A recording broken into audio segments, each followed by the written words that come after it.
Ladies and gents, one of the most important things in your business is how you actually portray your product and your offer. What that means is you need to actually make sure your videos are extremely convincing, extremely well put together, as well as your thumbnail being extremely vibrant as well. Here at Beyond Six Figures, our lead content producer has over tens of millions of views on YouTube, worked with record labels unreal big, and has worked with companies like Celsius as well, and many other celebrities. We have in-house some of the most incredible content producers, and we come together, our 8-figure marketing team, to come up with some of the most incredible ways to go ahead and scale and build great businesses, and most importantly, build great videos and thumbnails. And that's exactly what we're gonna show you in this specific module of this program as well. Stop doing videos without much effort. It's important you put the effort there, because when you're selling online, keep in mind, your product is only as good as your video and thumbnail. Guys, watch this entire video. You'll be very happy you did. And make sure you do your videos exactly like we mentioned right in this specific walkthrough. Okay, it's very important you guys understand these points today.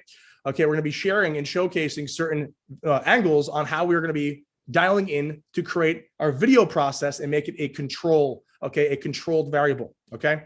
The point here is to go ahead and enable ourselves to not only understand proper structure, okay, to also properly understand copy, okay, clips, angling, what we should be saying in these videos, okay, and how to actually create them in the proper duration as well. A lot of different points will be covered today. Okay, it should be super informative. We're actually having Arvin going to be presenting some of these videos that we've actually approved ourselves and see as phenomenal videos here. Okay, we're going to be going back and forth and explaining and having a great conversation as to what makes a video proper, what makes the video do well, what makes a video do like shit. Okay, what makes the video actually go above and beyond and scale to 100, 200, 300K a month.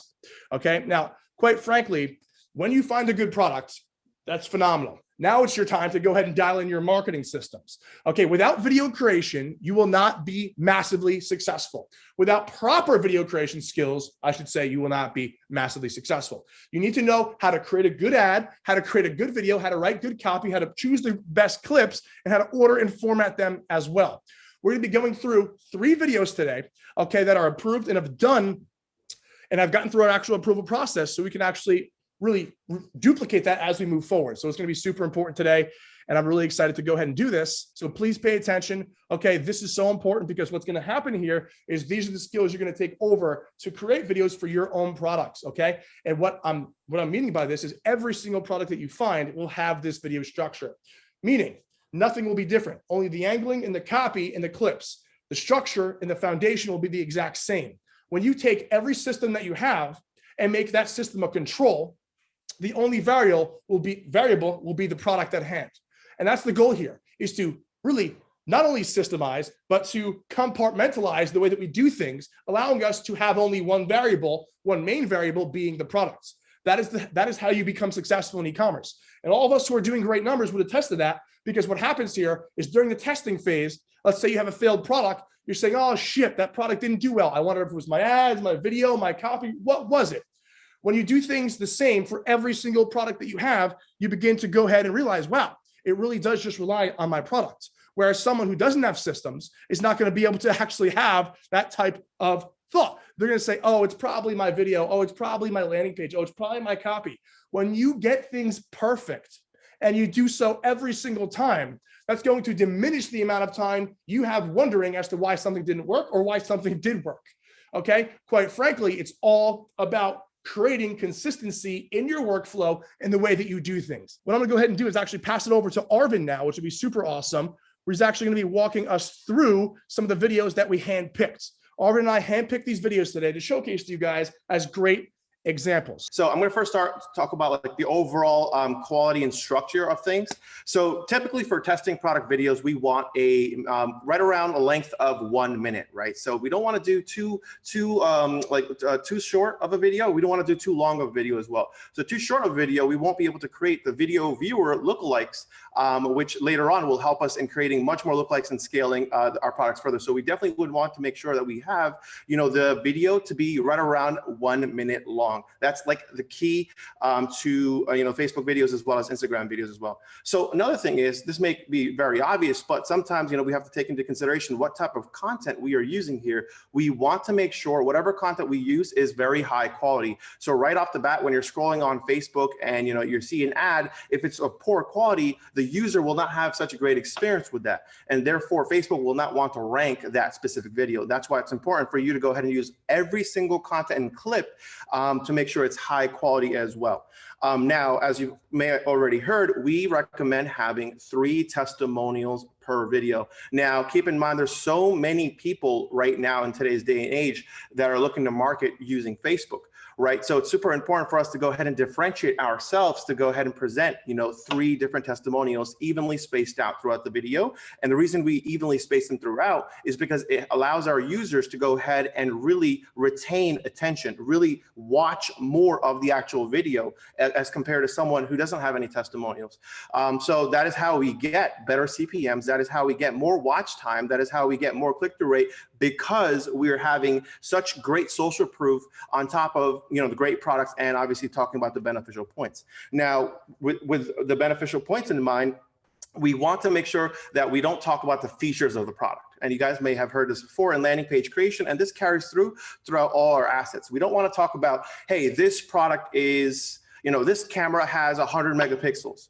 No, we want to talk about how this 100 megapixel camera really provides a positive end result to our customer, to our user. That is what they're trying to see here. They don't want to see, okay, we offer a variety of colors. We offer red, blue, green. Like, they don't want to see that. They don't want to hear that.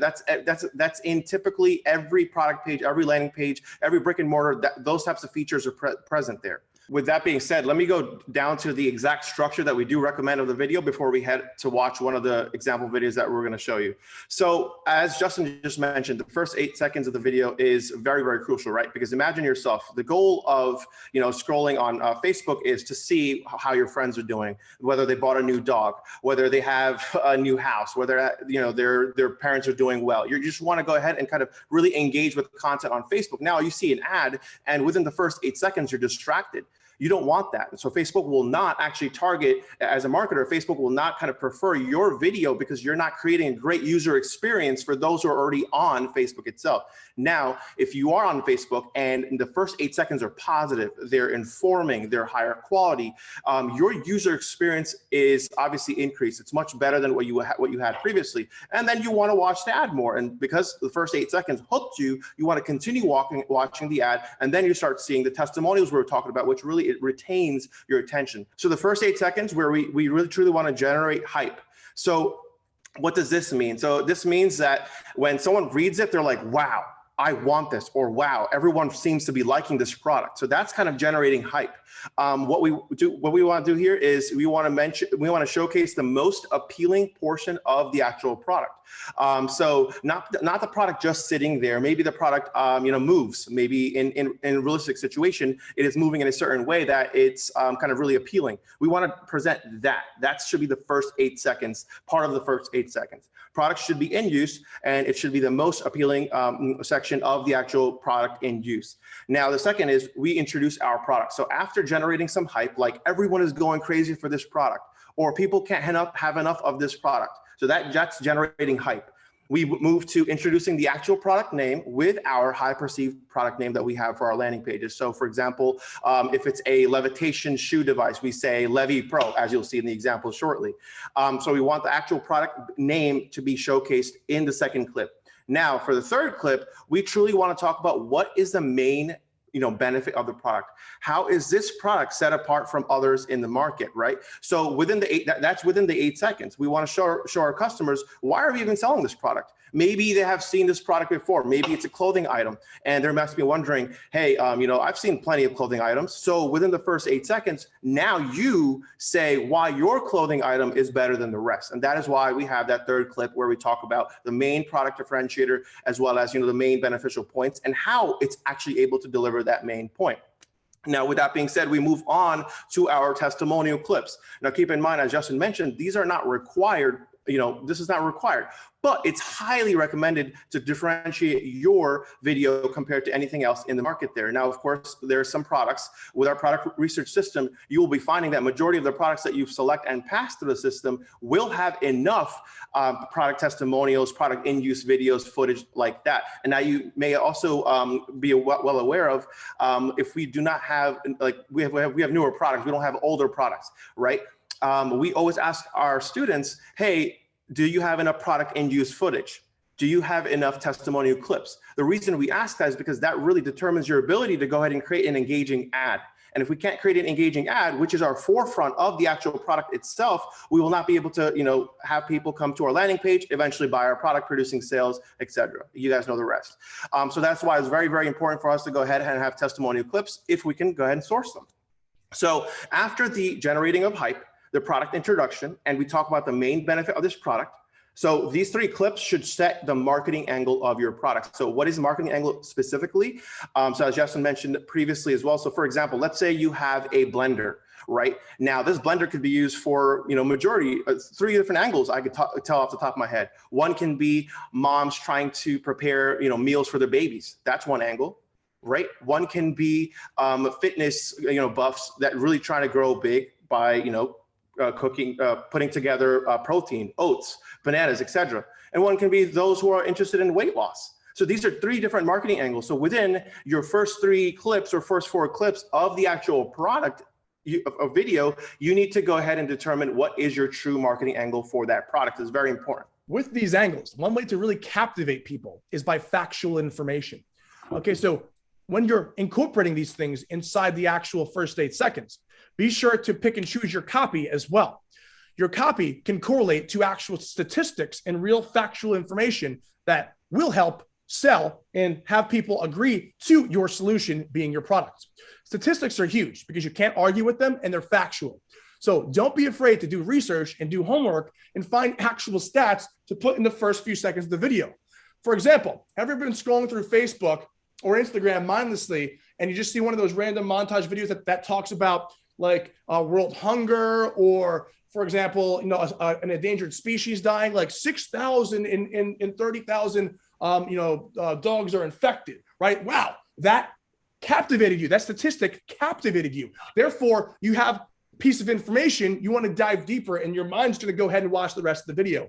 Okay, with these things that we're mentioning here, also add statistics in the copy as well. Awesome. 100% agree with that. We definitely would want to go ahead and add statistics, especially to those products that may seem boring or normal at first, but like, for example, the dog bone, right?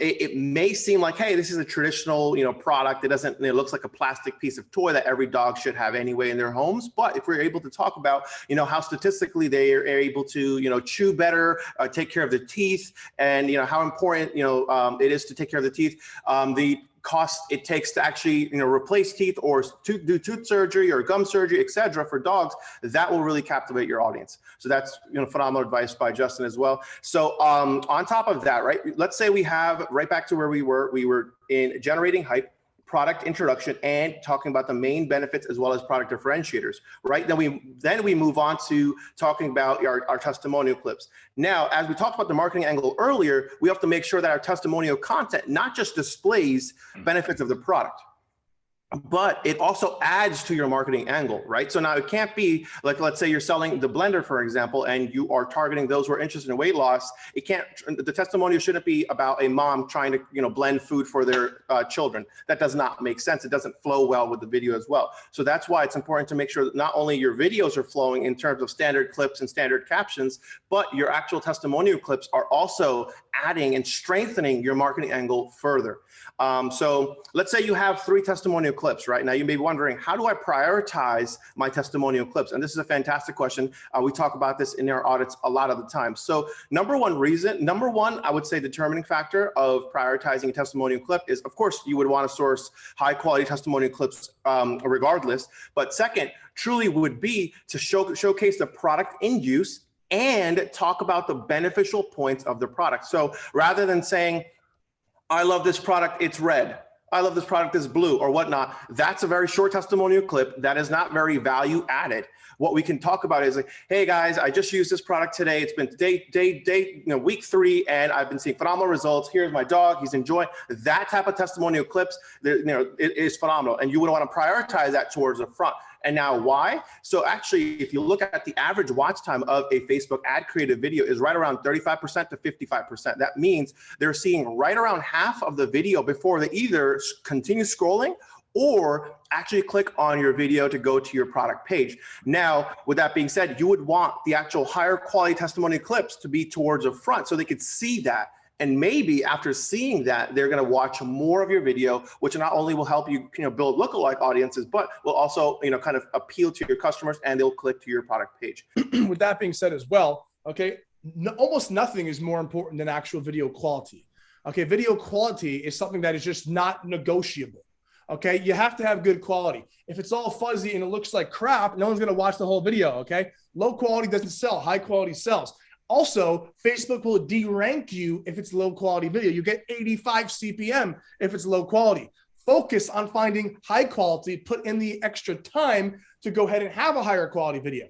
Okay, not only will it get you obvious better metrics and not cause you to have a sky high CPM, but people will watch longer and they'll actually be more intrigued because it looks like you put some time and effort into the video as well. So high quality is massively, massively important. If you can't find all high quality videos, and you're saying, hey, all I have is this mid-tier quality, that's okay if that's all you have, okay? But you can't use low quality. Anything that's low quality should never be used. Take it out, remove it. If you don't have any specific content on the product or anything, you can use Quick by GoPro, like I've mentioned several times. If you have high quality images, but not high quality videos, Quick by GoPro is the one-stop shop to have free videos created for yourself just by using the application on your iPhone or Android.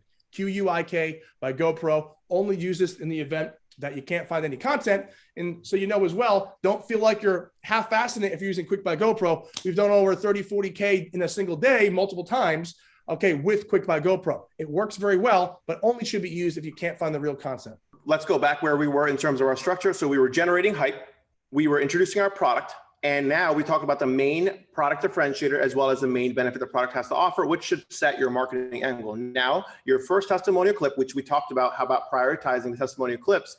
So we do not want to negotiate on the quality, rather the actual product in use footage, as well as the beneficial points it's able to talk about. And of course, the longer the testimonial clip, the better. Now, of course, we don't want a 30-second testimonial because that is half of the required length. But we should find a sweet spot. So right around, I would say 5 to 15 seconds is a great time to go ahead and find a testimonial clip duration.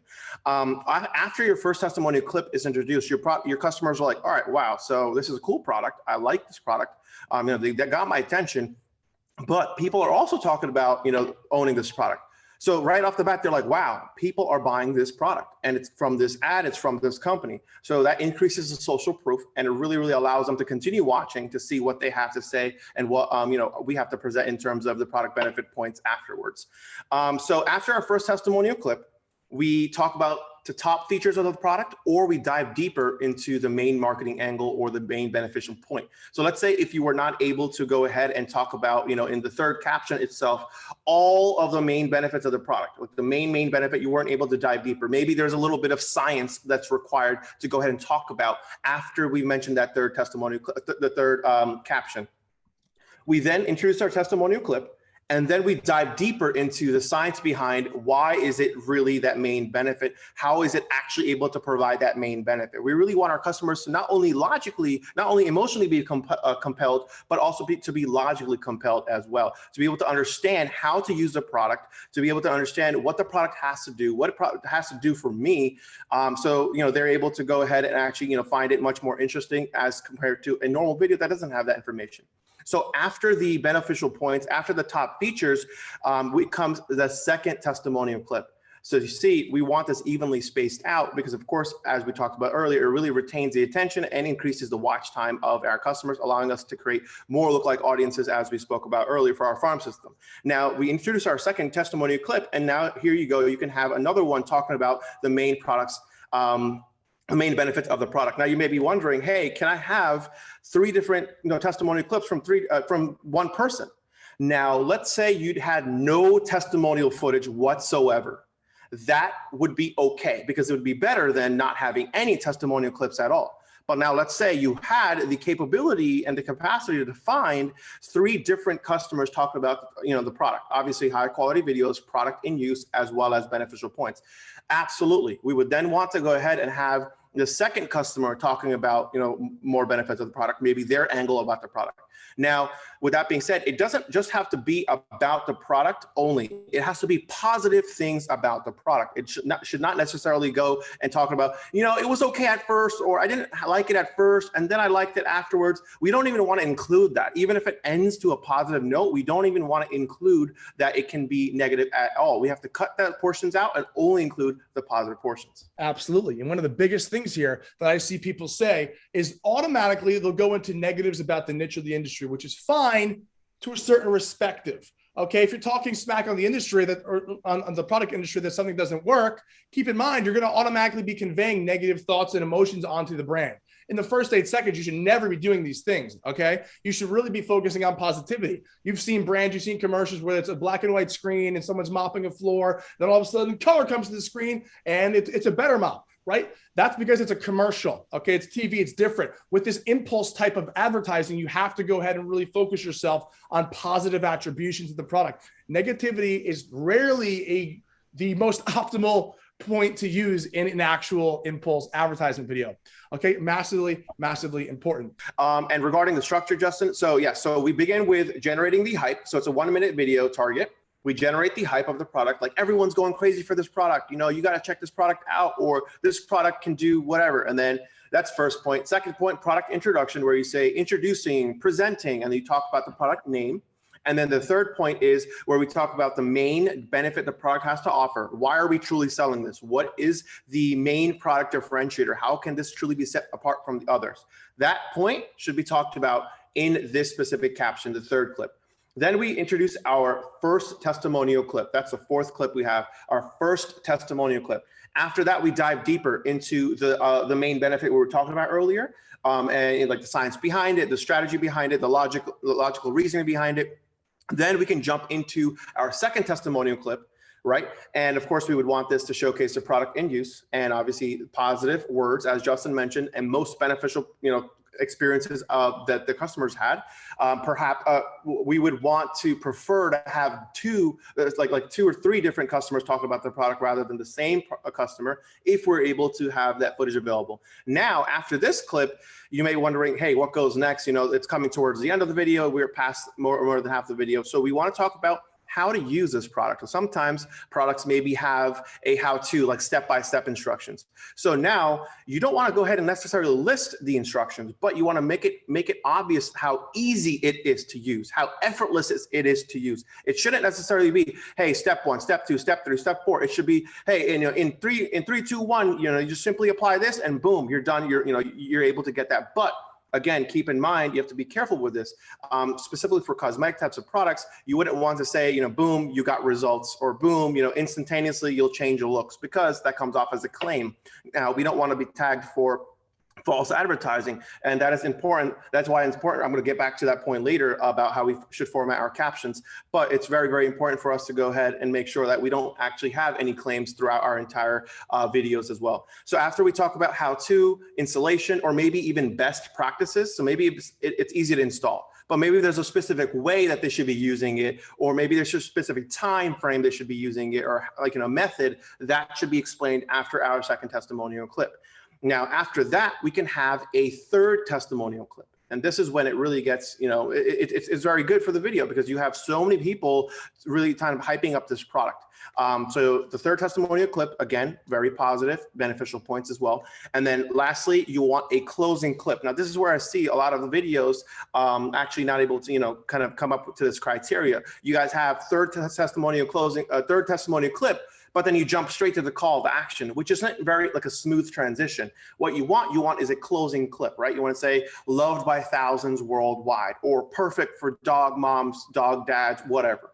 Like that, like ending, like a generic positive, like outlook on life should be presented in this closing clip. Then we can jump into our call to action clip.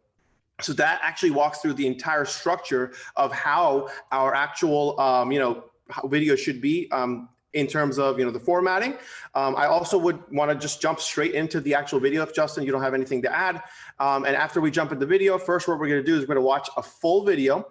And then we're going to break down those specific points so that you guys are able to see how we can relate that to the structure that we just spoke about. Now, with that being said, also, as we go through these videos, guys, we're going to watch it once in full, and then we're going to go back and break it down together. So you want to watch these points. Okay. You also want to see how the video flows together. All these 3 videos were approved by ourselves. Okay. So it's important to go ahead and see how properly put together they are, because we're going to be very strict with any landing page or video that comes up, because remember, we have to have a control. Arvin, give us a bit of an explanation of what this product is and what it does, okay, or what it doesn't do, okay? Remember, it's not real functionality here. This is really a unique particular item, okay? So talk to us about what the difference is between a unique item, okay, and also an item that has a real functionality. Got it. So great point here. So right off the bat, you can see is like, this isn't something that you would be actively using in terms of like, product in hand, product in use, day-to-day life, but it's actually more of like a wow factor type of product, right? So right off the bat, when you see this product on Facebook, you're like, wow, what is that? It seems like the shoe is hovering. So now it seems like this product is able to go ahead and kind of somehow levitate this shoe to make it hover like that. And as you'll see later, it'll also spin. So that's obviously the differences. So like, let's say a product functionality type of product would be, let's say, a skincare cream that has a unique differentiator in terms of maybe an active ingredient that it uses that is different from the rest. Maybe it doesn't cause any side effects. Now that is a functionality. Now this is a wow, this is amazing. I want to see what this is about. Maybe there's a lot of sneakerheads that really take care of the sneakers. Maybe they want, their entire, kind of closet to be showcased in the sneakers. Maybe it's like a great showpiece in the house. When people walk by, you're able to, wow, it's like a nice medal, like a badge, like an accolade. So it's kind of really cool, like in that term. So this is like a wow uniqueness versus a product functionality. So let me just go ahead and start this video. I'll play it all the way to the end, 52 seconds, right around near 1 minute. And then we'll start breaking each clip and caption down to explain to you guys how this meets our structure. All right, guys.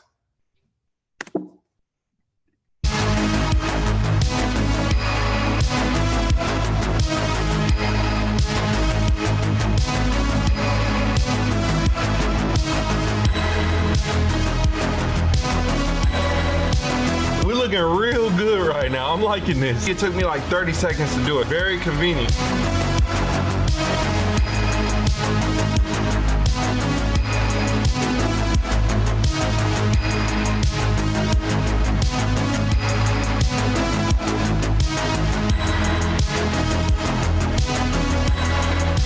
Oh my goodness. What is this invisible force? It's a rotating, levitating sneaker, guys.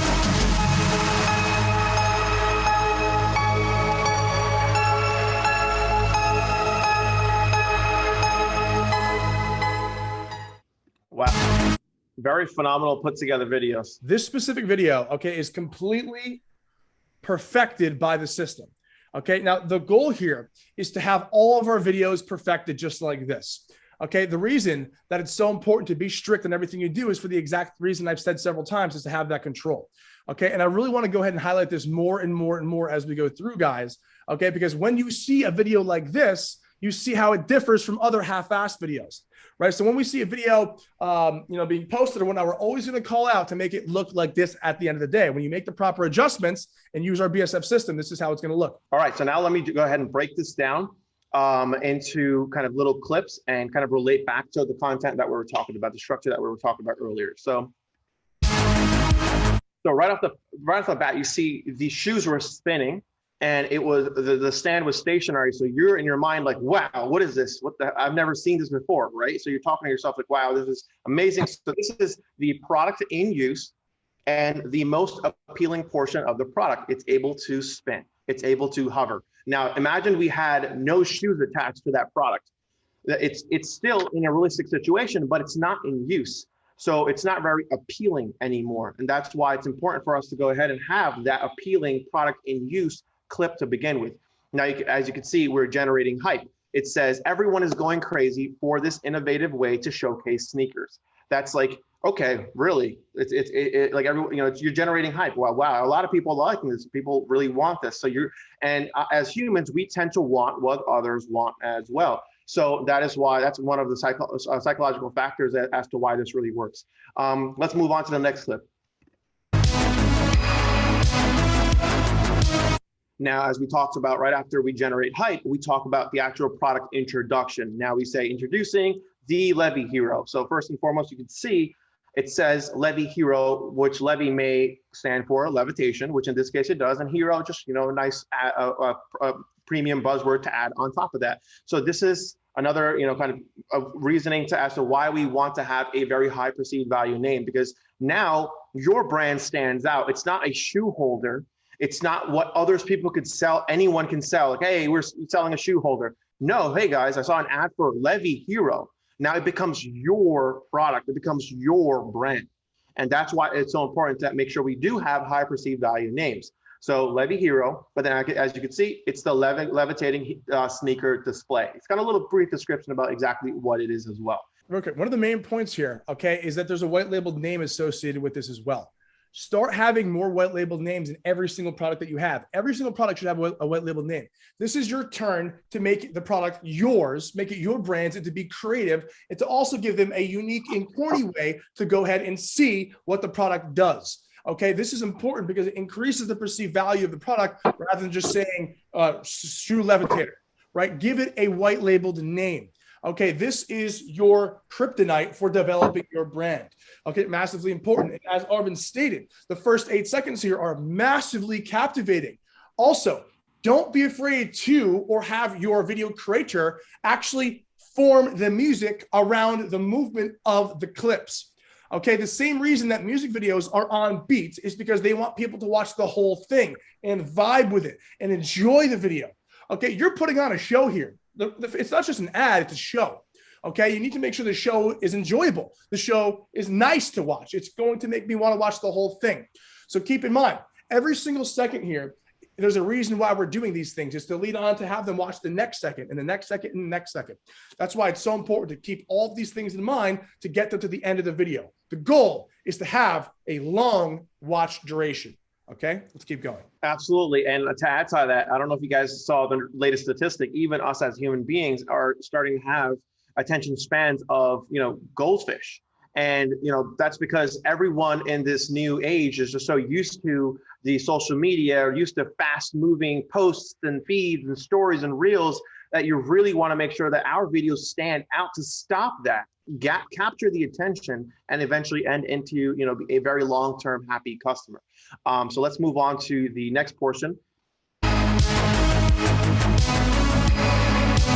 So again, notice how we're still showcasing the appealing portion of the video, right? Of the product itself. So Justin actually mentions this in the university as well, if you guys have checked it out. So it's very important to go ahead and continue showcasing that same appealing portion, and maybe in different angles. And the reason is because first, the first 3 seconds you showed that this was appealing, the product is in use, but they want to see it again, right? They may have forgotten about it. They may have forgotten about why they started watching the video in the first place, right? Maybe they're just busy reading the actual captions. And that is why it's important for us to go ahead and again present that, hey, this is the appealing portion again, and we want to keep reiterating that. Of course, in different angles, different shoes, different backgrounds, as you can see, that has been adjusted here as well.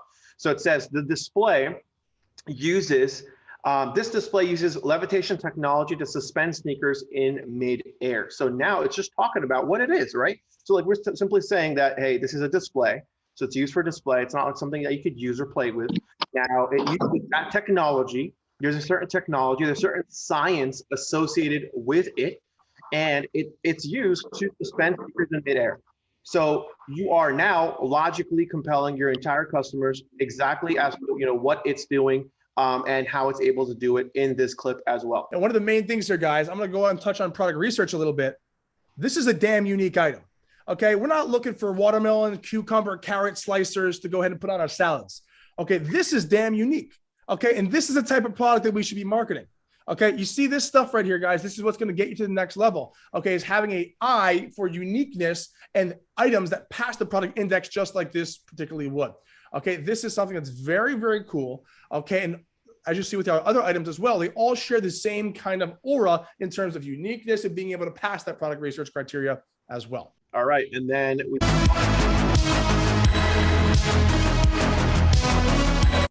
All right, so as you guys notice here, we are now using different shoes, multiple angles, and it's very, very high quality. You can tell the video that was sourced is of very high quality, is shot in great angles.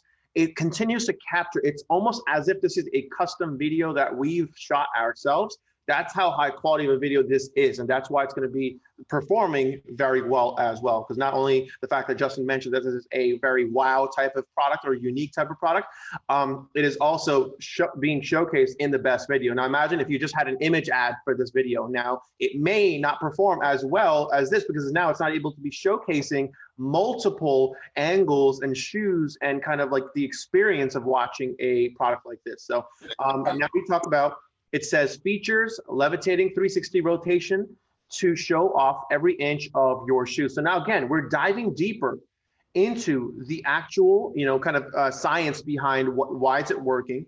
What was the levitation technology that we were talking about before? And we're just showing, it's another way to represent, hey, we're showing your best products. And then let's move on to the next one. And I believe this is a testimonial clip here. We're looking real good right now. I'm liking this. It took me like 30 seconds to do it. Very convenient. All right, so let's talk about this specific clip. Now, I know you guys already saw the full video already.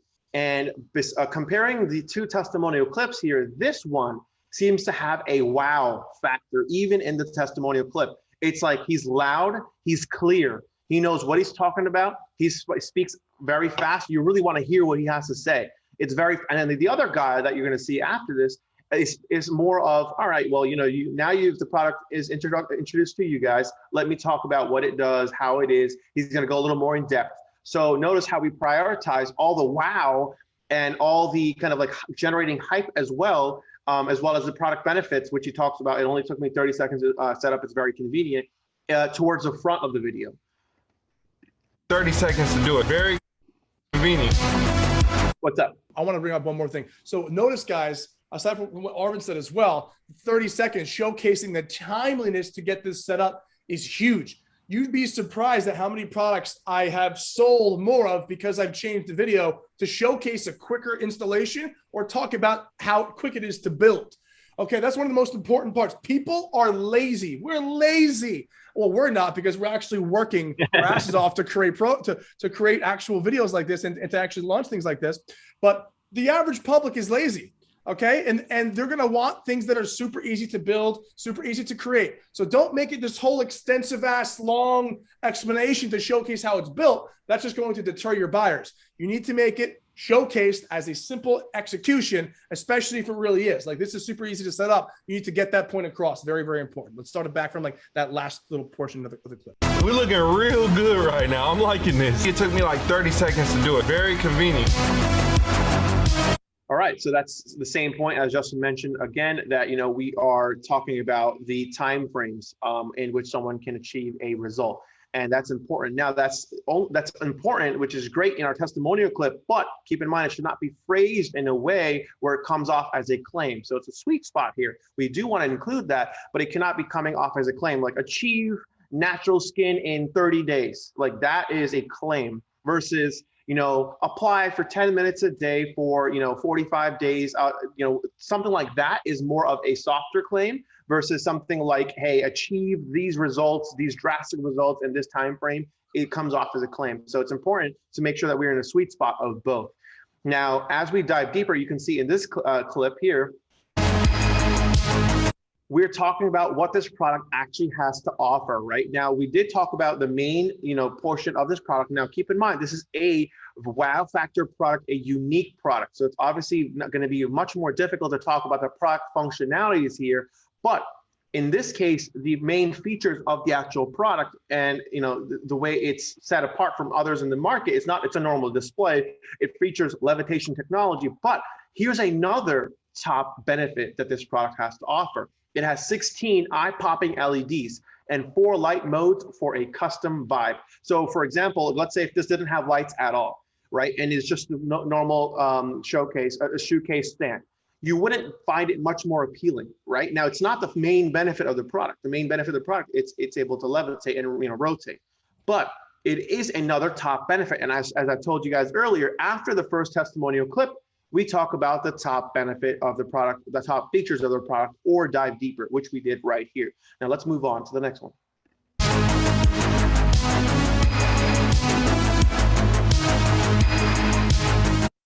All right, so this clip, we say, shoe is levitated by a powerful, high-frequency electromagnet. Now, for those who are interested in logically compelling our customers right now, they must be wondering like, hey, all right, guys, you guys showed me this, but how does it work? How am I able to actually kind of buy it, and will it work for me? People are going to ask all these questions. They're going to have all these objections. And now your goal is to go ahead and present, answers to those objections ahead of time.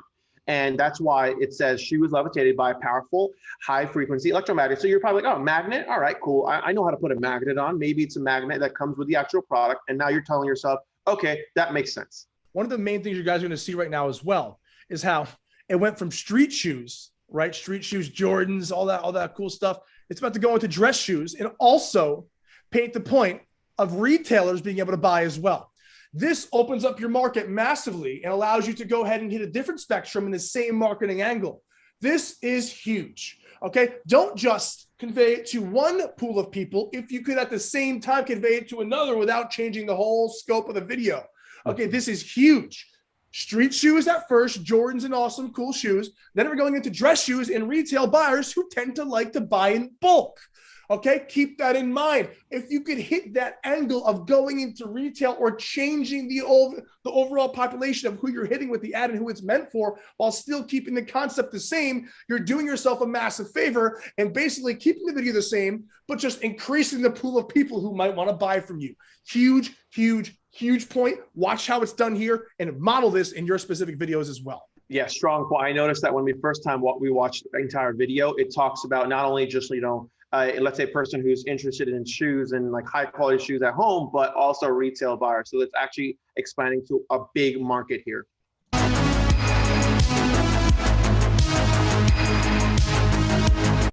Great for spicing up retail store display windows to showcase products.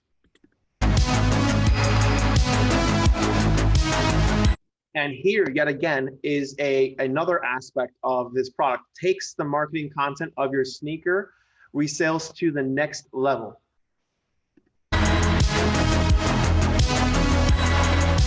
Oh my goodness.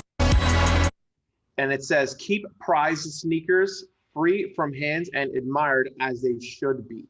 So now notice how we had 3 different angles here, because of course this is a wow product that appeals to a large market audience, right? So let's say you're one of these 3 customers.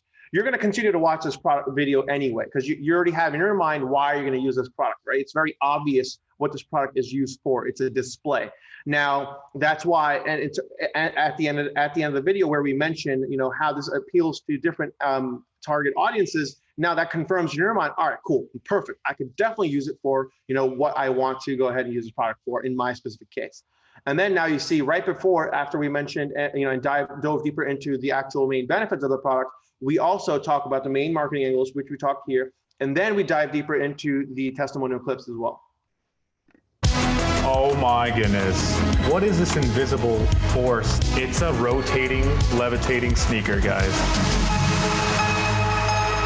All right, so notice how, of course, it was a very positive experience our customer had. The second one, it was a very uplifting, like you would love to watch this. They're showcasing the product in use in both those testimonial clips, extremely high quality clips as well. This is literally what makes a perfect ad video, guys. And I really hope you guys understand as we're breaking these steps down, as to why we actually choose it. It's not just, hey, Arvin told me to have our 3rd clip this way, or hey, it's Justin has it the first. These are years and years and years of research built into why it works this way. We've tested thousands of products overall as a company this specific way, and it is very important for us to continue following this method. And it's sometimes, with these structures, as we're talking about it, it's easy to kind of overlook why we've said things a certain way we've said. but it's important because it's backed by research. Now we're explaining to you guys exactly how your videos should look like, so we're able to create that control of our assets. Therefore, the product becomes our variable. So let's go ahead and move on right after this testimonial clip to see what it says. And notice here, so the whole video started with the background music of having some sort of hype. You've noticed that the background music was upbeat. But now, as you can tell here, the background music is slowly fading away. So these are small things. It's amazing how, we might watch a video, wow, it's amazing. Let me try to recreate that. And boom, now if you're able to see how it's broken down, it's a lot of steps. It's a lot of, thought process behind, how to create these videos. And that's exactly why we're here. We're here to guide you guys on creating phenomenal videos, right? So it says, elevate your shoe game to new heights with this levitating display. So this is a closing clip. So notice we had a second testimonial clip here. And I'll talk about why we don't have a third testimonial clip, guys. But we have a second testimonial clip here, right? And right after that, we have elevate your shoe game to new heights with this levitating display. So a nice closing sentence before we head over to our call to action. Now, you've made notice we only have 2 testimonial clips here. This is definitely relatively a newer product. This product may not have enough footage, right? So now while we recommend 3 testimonial clips, it is okay to use whatever you guys are able to access or have access to. Now, let's move on to the final closing clip.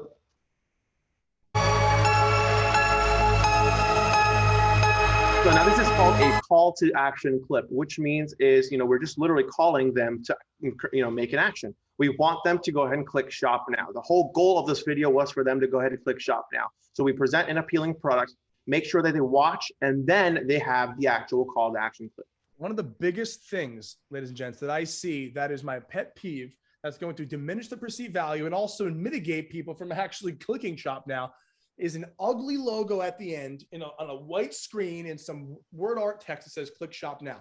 Make it look creative and end the video with a bang and make it look good. This looks proper. It's just some text with the URL and a phasing out image or video. Okay, you don't want to have just a blurry image or a text at the end that doesn't look proper. You need to make sure this point right here looks almost more appealing than the whole video did initially, because this is when people are going to take action, especially people who are interested and who watch the whole damn thing. They're going to click shop now after they see the call to action here if it's presented properly. A lot of them won't if it doesn't look good. Perceived value in brand perception goes a long way, just like the music coming down, right? Just like the whole video being very, very incredibly well in the way that it was chopped and merged together. There wasn't any pieces that looked unprofessional. All of these things in one make the perceived value go up and make people want to go to your website at the end of the day. And that starts off with the start of the video, the mid of the video, and then ending the video with a proper call to action. Call to action, one of the most important parts in this whole video. You need to focus on making a aesthetically attractive call to action screen, just like we have here. Amazing points here. And aside from those little points, I'm going to go ahead and dive deeper into a few of the formatting that you guys may have missed that is applied to this video as well. Now, I'm going to use the next video as an example for that because this video did not have a logo. Now, of course, we do recommend having a logo for every video that you guys do create. It's because it creates that, personal touch. It increases the perceived value. It's a watermark, so other people do not rip your video and try to use it. So there's a lot of factors as to why we say the things we say. It's important, and in this case, it's totally okay. We can always go ahead and add the video, add a logo later on. It may be to use like as a generic video. Maybe it's under a different brand name. Maybe we're still working on the logo, so it may be one of those cases here, which is totally fine. But keep in mind, we do recommend having our store logo, the top right of the entire video over here, throughout the entirety of the actual video, and then towards our call to action clip, which I'll show you in our next video that we do review. It will be a very large logo right here. Of course, as you can see, the background is a little blurred, but it's about the actual product in use still. It's still moving, so it's very appealing, as you can see towards the end. And then it says click shop now, and right below that, we have our store URL, right?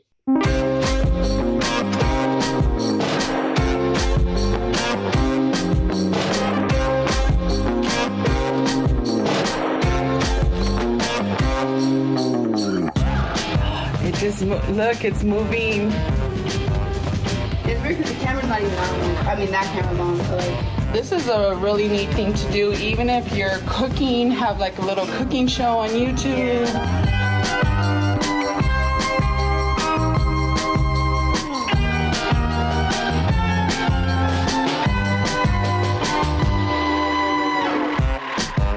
It's following me. It knows what I'm doing.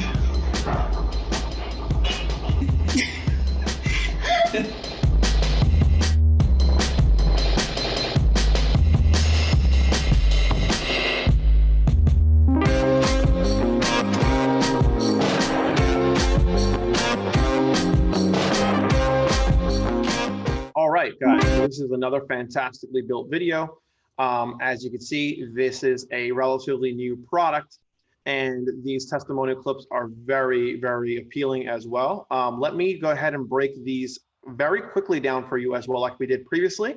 So now you see the phone is rotating. Right off the bat, you're like, wait, what's making the phone rotate? You're asking these questions. It's very appealing, right? And then you talk about everyone's going crazy for this new smartphone holder.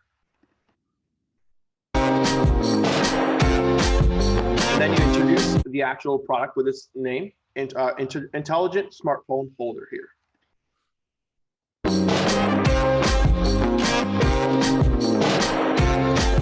So the main benefit, the main end result of this video is this helps you create stable, non-shaky videos. Now, why is it so important as a content creator, or as maybe you just do it for fun?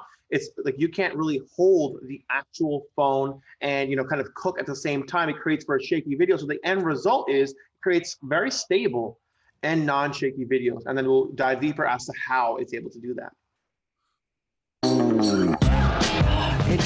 Look, it's moving. It's weird because the camera's not even on. I mean, that camera's on, so like. This is a really neat thing to do, even if you're cooking, have like a little cooking show on YouTube. Now, notice, guys, go ahead. So one of the main points here is they're suggesting, oh, it's perfect for YouTube or an influencer. Suggest the points that people are already thinking, right? If you convey and confirm a point that the consumer or the potential buyer is already thinking in their head, you're going to further qualify them in the sales process. Ladies and gents, this video, all videos, are a sales process, and think of it as such. A sales process is qualifying the individual as they go through to make sure the product is right for them and that they do well with the item or they benefit from it. That's exactly what your video is. It's really conveying points and benefits to have a real process of sales throughout the entire video. Here, suggesting YouTube or cooking show or influencer marketing is key. And especially when you have a video like this in a proper structure and know how to write proper advertisements, a product like this can do very, very well, because I have good knowledge in this specific field of this product and others alike doing well. Okay, with that being said, when you have the right marketing assets, okay, you will outperform someone who does not have the right marketing assets, which is why having a structure like this and understanding the sales process of your video and suggesting things to the person who's watching will help you audit them and qualify them as a proper individual who may want to buy the product. And they'll be qualifying themselves in this case by saying, oh, they even brought it up. I'm looking for something like this. It makes sense. Let me buy. Perfect. All right, and as you can see here, I wanted to bring a point very closely here. Now, this is not as high quality in terms of production quality. Now, production quality means you're using very, very expensive cameras and you have very crazy lit backgrounds. It's a different vibe. That was in our shoe display, but this may have been shot on another iPhone, but it's very high quality in that respect. And because it was shot on an iPhone, it's a very realistic experience. Like realistically, you would shoot your experience on an iPhone. You wouldn't have a 50K camera to go ahead and shoot on, right? So that realistically, you relate with more people about this product because you're able to, showcase this testimony here. So you can notice as well, we're showcasing the appealing portion of the video, the product in the testimonial clip as well. just So look. right off the bat, if you say it's just moved, look, it's moving, that will get your attention. Like, whoa, what is that? Other people are having great reactions with this. I want to go ahead and see what this is about. Moving. It's weird because the camera's not even on. I mean, that camera's on, so like. This is a really neat thing to do, even if you're cooking, have like a little cooking show on YouTube. So right there, as Justin mentioned earlier, this is talking about content creation, cooking show, YouTube, content creation, influencer, things like that. And it's already talking to you about what this should be used for and can be used for. And here we talk about 360-degree rotation and switch your phone, from horizontal or vertical, right? Now you're diving deeper into the main benefit of the product. So we first talked about how this can create stable, non-shaky videos, but now we're diving deeper into, okay, it can rotate up to 360 degrees, which is phenomenal, right? You can quite literally start dancing in a room, let's say if it was a small room, enclosed room, around the actual product, and it will rotate as you're dancing around. Now that's phenomenal, right? That's a great benefit to point, and it's great to offer that not only it moves horizontally, but it also can move vertically.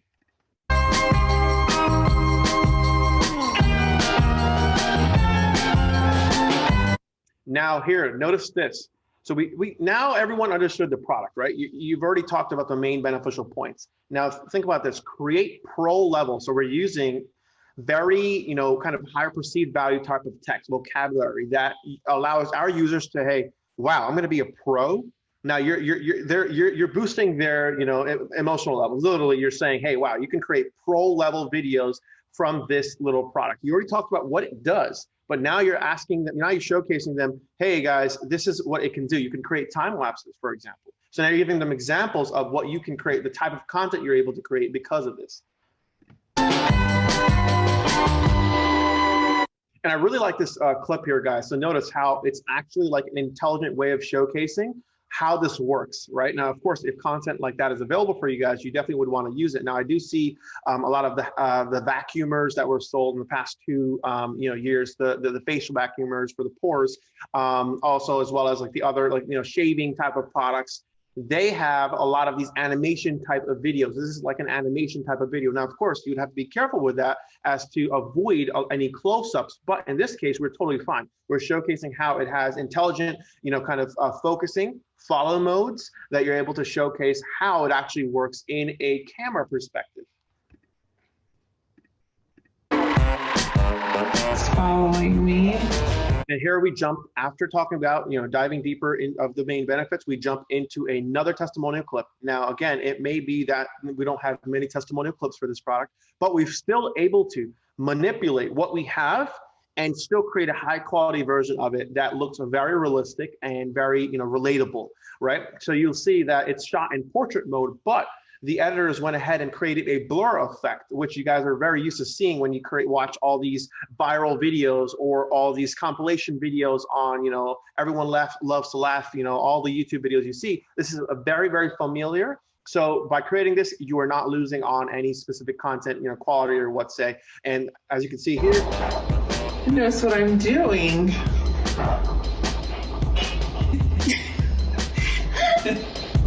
so this video gets me to laugh, right? And if it gets you to laugh, you associate a positive connection to the video. So we don't want people to be showcasing, upset, like for example, for a dog product, like upset dogs or like sad cats, or because that you kind of take in what you can see. Like, have you guys ever felt very emotional after a movie that was very sad? That's one of the reasons why you wouldn't want to present emotional and sad data like that will kind of really overall make your whole video experience negative. But here I'm laughing as I'm watching this, so I'm associating a positive feeling. It's very cool to me for me to go ahead and continue watching this. So I will be, appealed to this product.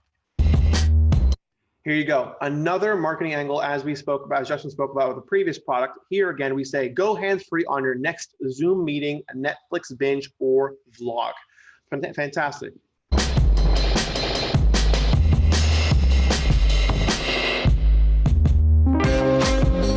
And then we have an ending. So notice we don't have a third testimonial clip. Again, it's okay if you're not able to find one. And anyways, majority of our customers are able to find, watch the first half of the video, at least towards the end of the video. But if you are able to find it, we definitely would want to go ahead and have all 3 testimonial clips, guys. This is the last message. We have save time and frustration and create crisp, clear videos with ease. So it's a very ending kind of note, like a closing after our testimonial clip. And then we go to our call to action.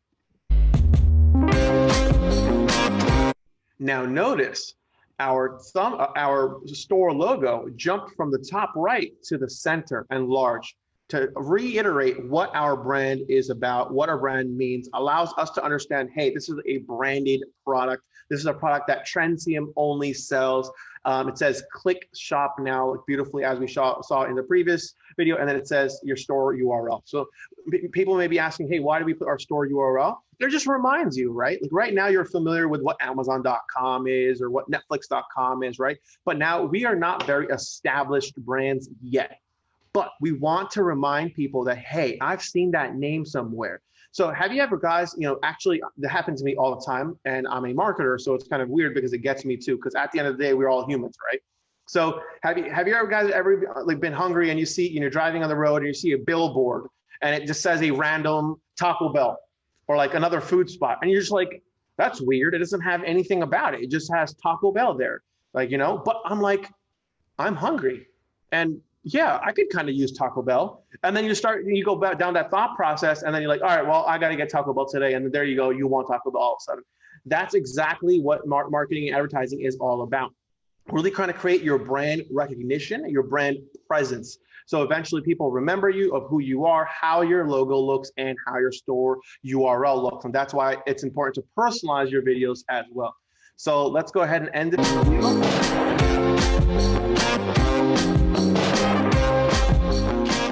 Now, I'm going to quickly, go ahead.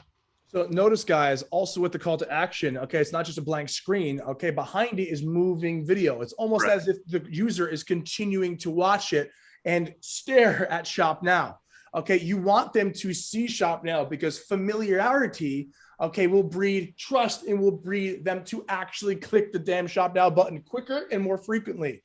Okay, that is the goal here. Have them familiar with the wording. I think it was Helen asked a question.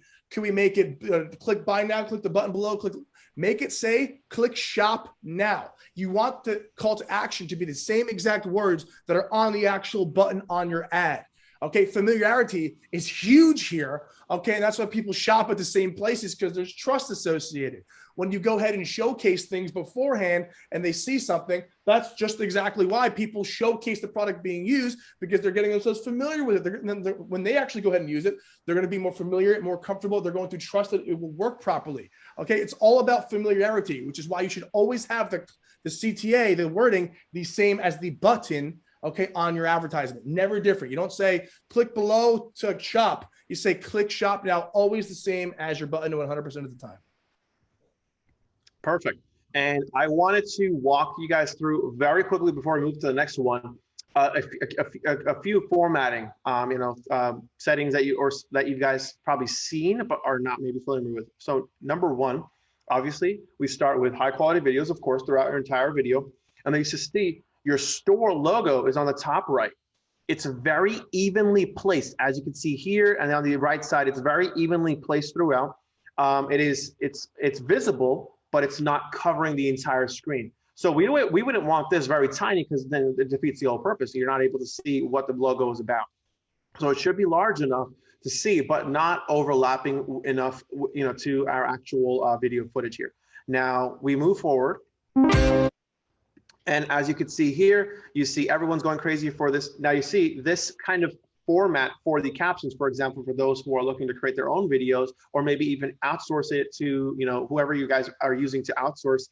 This caption formatting style, it's a very warm, and it's still bold, but it's not as like an impactful. Like it's not like all coming at you at once. It's not aggressive, but it's very soft yet still bold type of font style. And it's placed towards the lower half of the actual video. It's not stuck to the bottom, but it's not stuck to the top, right? It's not in the center. It's not overlapping all the other clips. It's properly placed towards the bottom. So people are able to read, because as they're on their phone, they're able to see the center and the bottom very quickly, rather than, kind of look all the way to the top. And then it says everyone's going crazy for a smart holder. You have complete sentences here. And then you see a buzzword and it's colored, right? So why do we do this? Is because, of course, if we had all plain text, it'll be very hard to follow along, right? So now when you're able to kind of skim through the text, it makes it easy to consume. And that's why we go ahead and color the buzzwords. A few example colors we do like to use is like yellow. We like using light blue, orange. So things that are really able to capture the attention. We don't want to use something like a very darkish, dullish, purplish, things like that. We don't want to be really using. But if we have the lighter version, it's able to stand out. I love it. And one of the main things here as well, okay, I think Dean asked this question before also, good question, Dean, okay, is don't use too much bolding. When you use too much bolding, you're going to eliminate the potency that comes with the bolding. Only the real buzzwords in the text should have that bolding. If half the text is bolding, you're not going to be able to go ahead. It's actually going to be more difficult to read. Okay, 1 or 2 words should have the bolding when you have 2 or 3 lines. Okay, shouldn't be, you know, the whole line. Okay, because that's going to really just diminish the purpose of what the bolding is used for and actually screw up the flow of reading. So 1 or 2 words, bolding, choose. Okay, not the entire line. It will ruin the potency. Be very selective with what you bold. All right, so let's move on to the next clips here. All right, so similar format, you know, throughout the entire captions, we have all, you know, the same location. So keeping this in mind, this is very small detail, right? But it's important. So we go back to this clip and we go to this clip. They're on the same line. The first line is on the same line. The second line is on the same line. They're not jumping up and down because now you're kind of creating confusion, distractions. People are starting to wonder what's going on with this product or what's going on with this video. You don't want that. You want a very clear and concise video. Now, you guys might be wondering, why is he talking about some simple caption formatting? It's very important to create a very fluent video. And we have seen a lot of, you know, the abilities to go ahead and change this. And it's very easy to kind of overlook these thoughts. So that's very important, guys. And then we move on to, here you go. So when we have testimonial clips, we would like to have this specific formatting because this is literally called caption formatting. If you see like Netflix shows, any other YouTube shows, if you turn on the caption, this actually pops up. You see a black box on the background, and then you start seeing the actual white text, which is way softer and regular compared to what we had the previous captions, bold. We have that, and obviously it narrates exactly what the customers are saying. And we move through this. There's one-liners and there's two-liners as well. All right. And notice the placement of these captions are all the same, guys. All right, so we move on. We still have the logo. We still have all the actual bolding here. We have the same captions. Again, testimonial clip formatting is the same here. It's very important to follow this throughout. Again, all of those captions are following that same line. So this is phenomenally built here. And then we end with a call to action. So I just want to reiterate what Justin said again. In our call to action clip, we don't really want to have a traditional white screen click shop now with poor text, right? That's obviously every dropshipper already done that before, 2016, 2017, it's old.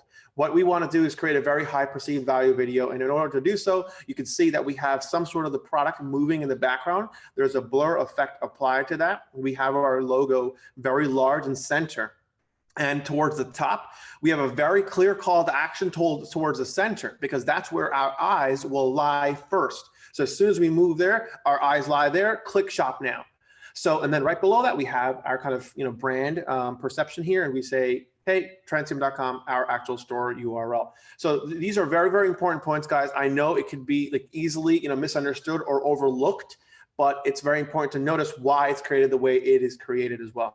And something that we want to touch upon as well is background music, guys. So we would want to pay attention to what type of background we're using. So if we have a baby product, we don't want to have a guitar or upbeat type of, you know, music video. It wouldn't make sense. It wouldn't necessarily make sense as to why we're doing that. Now, if we have a guitar product, we wouldn't want to have like a baby lullaby on the background, right? It doesn't make sense. It doesn't really vibe well. So it's important for us to understand how to actually, you know, intelligently place what type of video, whether it should be upbeat, happy. Of course, all music should be copyright free. but it should, let's say we're selling Halloween products, right? For example, the Halloween products wouldn't have, happy, upbeat type of music. It would have more of like spooky, slow, eerie, silent type of music here. And that's why it's important to understand what you're marketing and what type of music selection you do. Every music piece that you do select should be copyright free, of course, but it should be something that is new and not used before. So I've also, kind of told people and gave them feedback on their videos if they're using very common type of music, because of course, drop shipping is not a new concept. It has been out there for a long time. People have been using a lot of these same types of videos. So now all our audience is well aware of what music you're using now, what an ad music sounds like versus what a normal high quality video sounds like. So it's important for you to not use the same music that was created years ago, rather new music that you're able to come up with that also has this nice kind of personalization and presentation of your brand and product. And that goes hand in hand with obviously having the beats and the flow of the video go with the actual music. Okay, that's one of the most important parts also, is making it flow. You could really sail these people through the actual video just by doing that.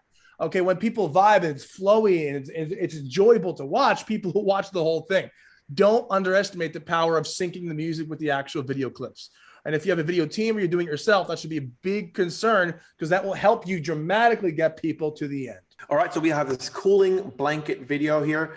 All right, I'm just gonna go ahead and move this to a different location, perhaps this one, and then we click play.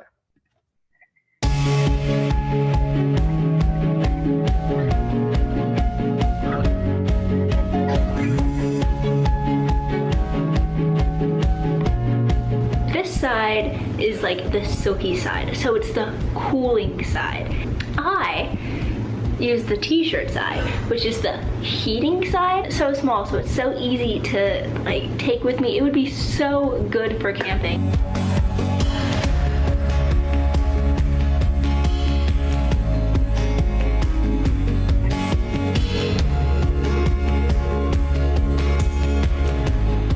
It's made with a material that will actually release your body heat while you're using this, while still lowering human body temperature 2 degrees Celsius.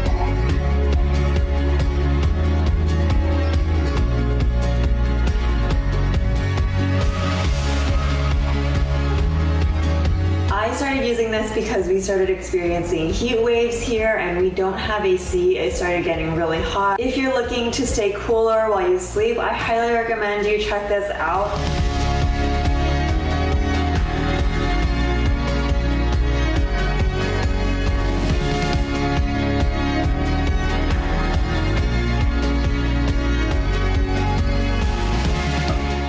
Very well put together video. This video is probably the example that we were talking about that has 3 testimonial clips here, guys. It is obviously a little bit more than 1 minute long, but of course we don't want to exceed the 1 minute 30-second mark. Right, 1 minute and 30 seconds is okay. Like, we like to stay around a minute. You could be up to 1:30. Just anything past that, you're really asking for it, because people will get bored. Okay, they're watching on the bus, they're watching on their mobile phones, they're not on the laptop enjoying themselves all day long. They're on the go. So keep that in mind, a minute to a minute 30. That, as you can see, this also has the store logo and URL that we're talking about as well. So this is a very well put together video. We have 3 different testimonial clips here. Again, we properly introduce, we generate hype about this product. It's a cooling blanket. It's not just a normal blanket. So right off the bat, you're setting that, uniqueness, that little marketing angle that, hey, this is completely different from the rest. And it says introducing the actual product's name, high perceived value name. We jump into what the product is able to do. So it actually reduces the body temperature, and that's how it's able to keep you cool, right? So we go straight into the testimonial clips. We have very high quality clips. They're long clips. That's why you notice the video is overall towards the 1 minute 30 mark, is because we have long and very high quality testimonial clips talking positively about the actual product. And then we keep going here. Very detailed video. And then again, we dive deeper into absorbs body heat to help keep you cool while you sleep. So we dive deeper as to why, and it's able to do that. Well, maybe it's made out of a fabric that it's able to absorb heat, right? That's why it's able to keep you cooler. So it's not something that just kind of protects your or retains heat. the typical blankets do, but this absorbs heat and kind of puts it out, and now you're able to feel cooler inside, and that's what it's doing. And then we jump straight into the actual how it jumps into it. Like, so made with Japanese cold fiber to keep you cool all night long, right? So you're talking about exactly how it's able to provide that and what it's made out of, logically compelling your customers as well. One of the main points here, guys, that Arvin just brought up initially, okay, is that it helps you absorb and actually bring out heat in your body. Okay, one of the main portions here is showcasing the differentiators early in the video as well. Okay, as we progress through this video, we also see Japanese cold fiber. Okay, having the differentiation and the knowledge of your product and the actual material of your product is huge here.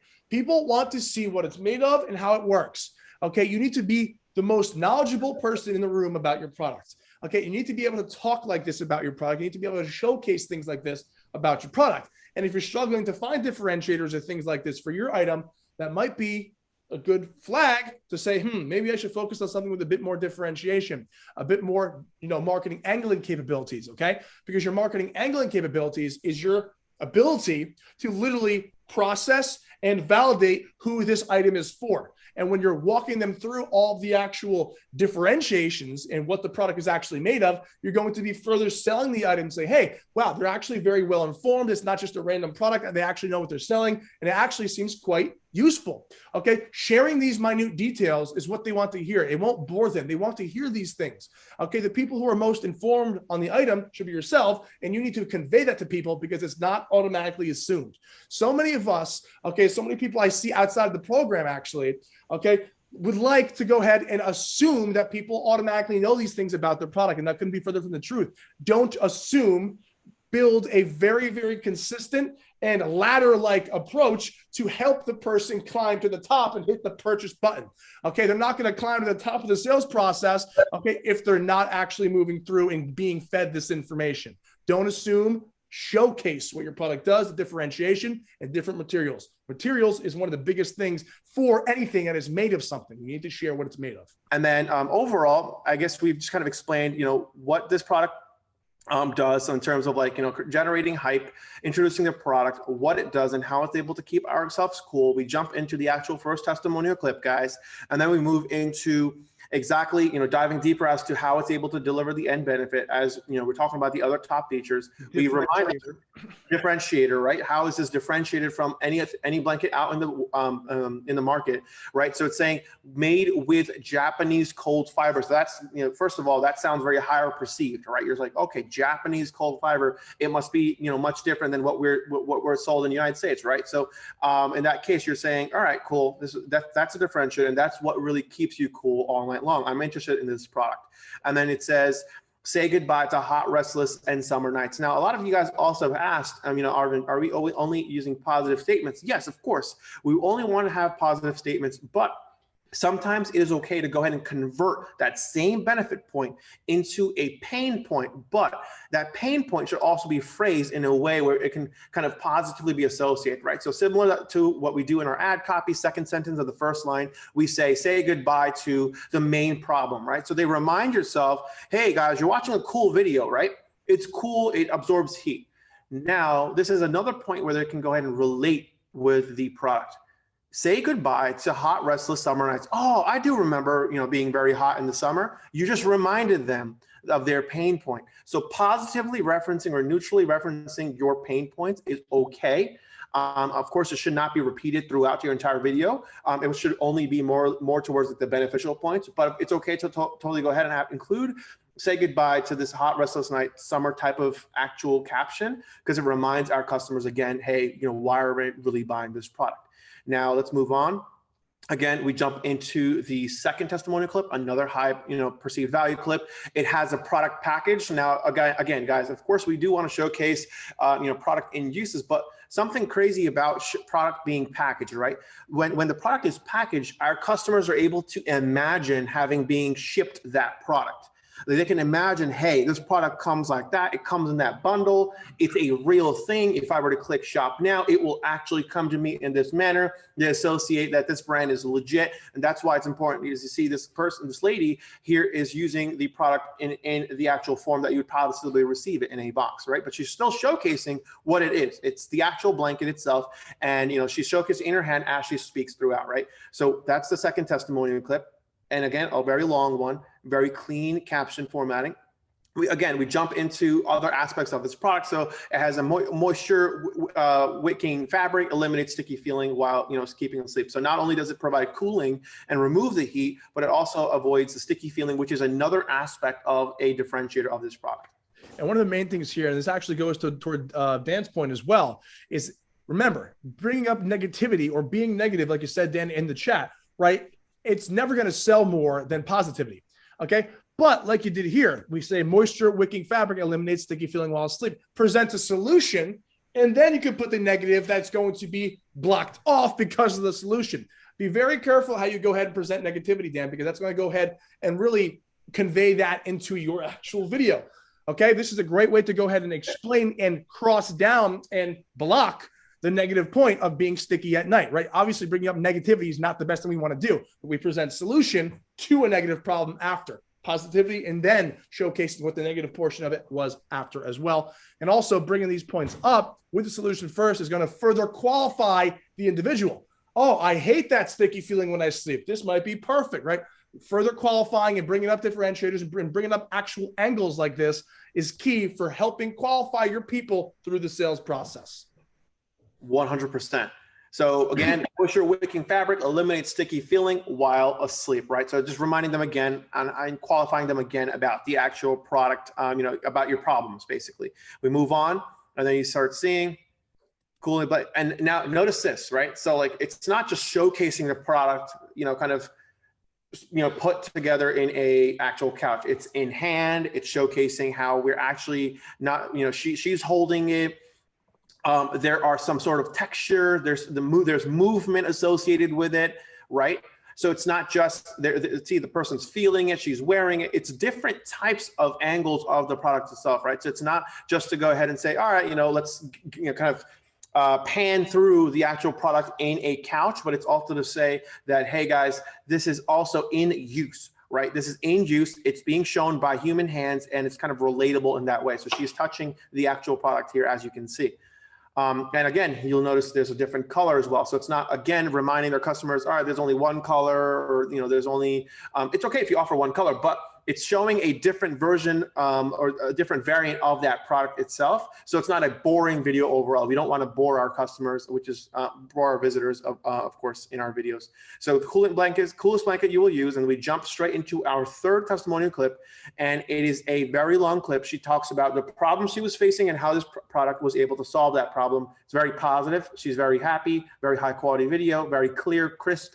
And then we move over to our last. Highly recommend you check it out. And again, guys, notice this, right? So all the first two testimonial clips were just talking about the positive points of the product.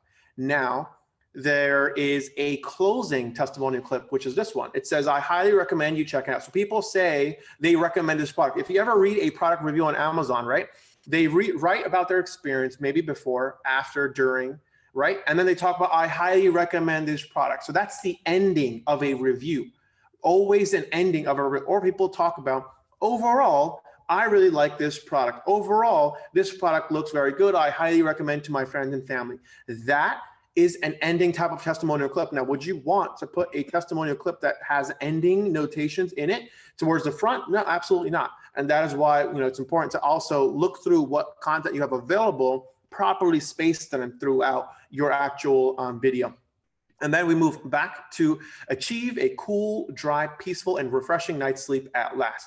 This is, again, looking into the future after, you know, kind of allowing our customers to imagine a life after having owned the product. Now, you guys may have heard me saying this many times, because our last sentence of the second paragraph of the relatable story also should have this type of sentence: imagining a life after having owned a product. So you're reminding them, hey guys, this is what it does. Achieve a cool, dry, peaceful, and refreshing night's sleep at last. And then we go ahead and end with our call to action message. Again, you see the background, you have the product being moved, we're panning left or right. We have our large store logo to the top, call to action, very clear and center. And then we have right below it is our store URL, guys. So that is the third video. That does complete the 3 examples that we did have for this video creation mastermind, guys. And yeah, Justin, would you like to add anything else? Yeah, overall, guys. So as you can see, okay, we went through this for literally an hour and 40 minutes, right? Not for our own health, but for us to go ahead and get the actual, okay, structure of videos. Not only the structure, but also to showcase the minute details that make the whole pie. And I wanted to highlight the importance of thumbnail, which is often overlooked, right? People stress like the ad copies or the actual videos, and that's all true and all. But keep in mind, the ad creative consists of 3 components, right? You have the ad copy, you have the thumbnail, and you have the video. It's very, very important that all three are dialed in per our structure, because our ad creative is actually the forefront of the actual product, right? So how are people going to see and be interested in our product? The only way is through our marketing, which is our ad creative on Facebook, right? So it's super, super important to make sure that your ad copy, your thumbnail, and your actual video meets our structure and has follows certain guidelines as well. So with that being, what's up, Justin? Yep. So absolutely phenomenal there. And guys, the main reason that we want to go ahead and highlight more energy on these thumbnails is because when Facebook is so based on impulse, okay, you need to take every opportunity that you get to capture somebody's attention. Okay, so not only is it great just to get better CTR, get more people clicking, but you have to capture someone's attention when they're on the bus. Okay, when they're on the train, when they're driving, whatever, when they're in their car, you have to capture their attention in every way possible. Okay, and a thumbnail is meant to do exactly that. We want to actually prevent our customers from scrolling. We want them to stop and watch our ad. The whole goal of the thumbnail, the initial goal is for them to click on the video and watch the video, right? So it has to be scroll stopping, it has to be attention grabbing, it has to be something that disturbs their flow, not in a negative way, more in a positive way, something that they're interested in watching. Now, keep in mind, what's Facebook's end goal here? Facebook's end goal here is that they want to make sure that their users' experience, their actual active users, is the best possible, right? So that's why there's a few things that we would want to keep in mind when we do have our thumbnails highlighted a certain way, so that we're only positively benefiting their experience rather than negatively benefiting the experience. 100%. And one of the major things here, and I want to touch on and capitalize what Arvin just said, which is a great point, is you could take step backwards if you do it wrong. Okay, so we need to make sure we're doing things properly, following the structure, having eye contact, having high vibrancy, etc., which we'll be going through. We don't want to have massive text, a million things going on, no focal point, okay, because that will drive the consumer away from the actual advertisement and clicking on, shop now, etc. So, and no, with that being said, I'd like to dive a little deeper into, the whole goal of this, right? So 1 is enhance user experience, right? 2, you don't want to necessarily provide a negative interruption. Yes, we're technically interrupting them from their flow of, watching their, the regular social media scrolling, through watching their videos, their memes, whatever. But we want to positively impact it. As Justin said, it's important to give our end users, which is, Facebook's users, and so the Facebook lets us market it better, a positive experience, right? So the whole goal is for them to go ahead and click on the actual video and watch the video and end up converting, eventually, right? So the whole, if the whole goal is for them to click on the video, they need to stop scrolling, right? As you know, recent study shows that, the attention span of a human being nowadays is even considered less than a goldfish. And you guys know goldfish doesn't even have attention span. So I'm literally scrolling through Instagram sometimes when I get bored. I'm scrolling through car pages and whatnot, and I'm like spending like 1 second, 2 second, 3 second. I'm scrolling up and down, and it's like, how will something grab my attention? Something that first of all, obviously I'm interested in, which is your targeting. Obviously that plays a major role. You don't want to be targeting people who are interested in dogs. You're targeting the dog product for people who are interested in cats, right? Obviously the targeting plays a role. But after all that's dialed in, what is grabbing their attention? It's the thumbnail. It's that image that showcases the product in such a vibrant manner where you're like, all right, I need to click on this. It has an emoji, it has an arrow. I will be going through this in detail, but I'm trying to explain to you the overall view of why it's so important to have a thumbnail, especially nowadays when it takes us literally less than seconds to go ahead and lose attention. That's perfect. And one of the main things I want to bring up here as well is the thumbnail, okay, isn't all what the video or advertisement is cut out to be. The thumbnail is meant to get them to stop scrolling, to get them to actually watch the video. It's going to be like literally a second that they're seeing it for. Okay, you're progressing them down the journey of watching the ad. Okay, and guys, keep in mind, the first 8 seconds of a Facebook video ad are the most important, okay? Within the first 8 seconds, they're going to determine if they're having a positive or negative association, okay, with your brand or not, within the first 8 seconds, which is so important. The thumbnail is meant to get more people in to watch those first 8 seconds, which is why it's also important that you don't just master thumbnail, you also master our video segmentation structure, because when you hook them with the thumbnail and they continue for the first 8 seconds, because you've, managed to have a positive association with them watching, they continue to watch the entire thing. So think of this as little bridges to get them to watch as much content as they possibly can. The more of it they watch, the better specific consumer they may be for your business, right? So thumbnail is the first little bridge that takes them to the first 8 seconds of the video, and then following our structure thereafter. No, I 100% agree with that. And honestly, Justin, I like to say like this is like a part of a funnel, right? You're qualifying them for, entering your funnel. Your whole funnel is obviously they're going to land on your product page, go to the add to cart, check out and buy. And that's the whole goal of an e-commerce website, is for your consumers to buy, people who are interested in your product to buy, right? So how are they going to enter that funnel? Everything that we do in our ad creative, starting from obviously the targeting, but the ad creative starts at, the thumbnail, which kind of pre-qualifies them. All right, guys, I'm interested in this product. I click on the ad, I read the ad copy, I watch the entire thing. I click shop now. I'm on your product page. I'm your product page. I add to cart, I check out, boom, you make a sale. Right? That's the whole goal. And this is part of the funnel. So you guys have to remember that not only your product page is part of the funnel, your entire ad creative also is part of the funnel. And that's what Justin mentioned here beautifully as well. Now, keep in mind, there's 2 options typically that Facebook users are, utilizing. So if it's autoplay, if they have autoplay turned on, right, which means as soon as they're scrolling, you will see the video automatically plays.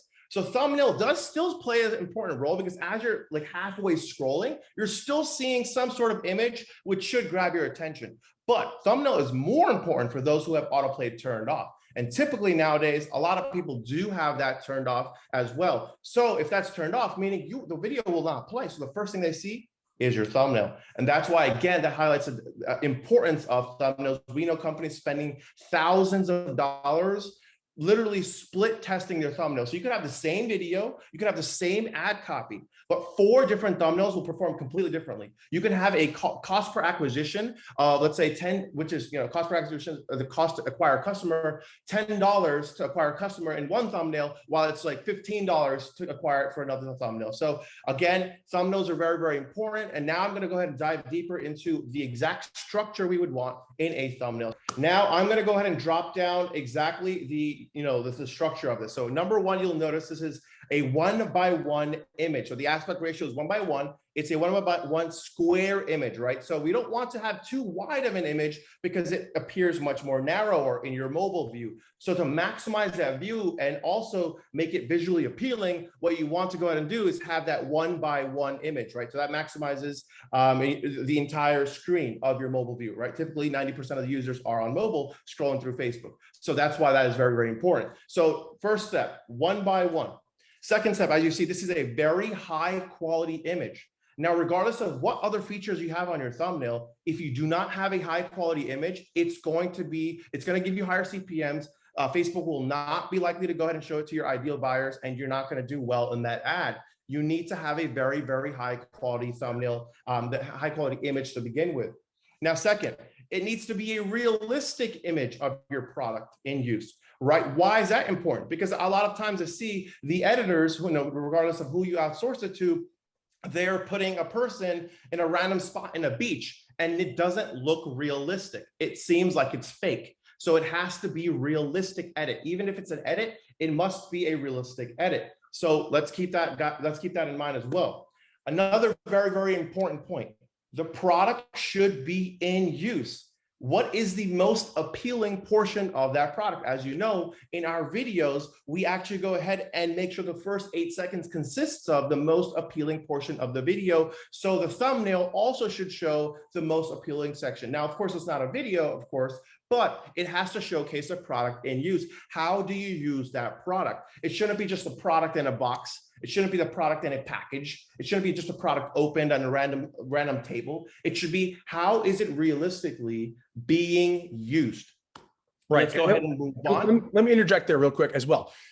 It's so important. One of your points was high quality imaging. Okay. Keep in mind, ladies and gents, if you don't have high quality images, okay, you're going to do yourself more harm here than plus, okay, with thumbnails. Like we mentioned previously, Facebook is going to deliver your advertisement to the auction, okay, in a way where it's going to suit the best performing ad creative best, meaning highest quality, okay, most suitable for Facebook. Will go ahead and the algorithm will take it further. If it's blurry, just text everywhere, it's jumbled, okay, Facebook will de-rank it, give you higher CPMs, cost per acquisition, cost per impression, and make you pay more money to reach the same amount of people that someone else in the same market will be able to reach for cheaper with better quality assets.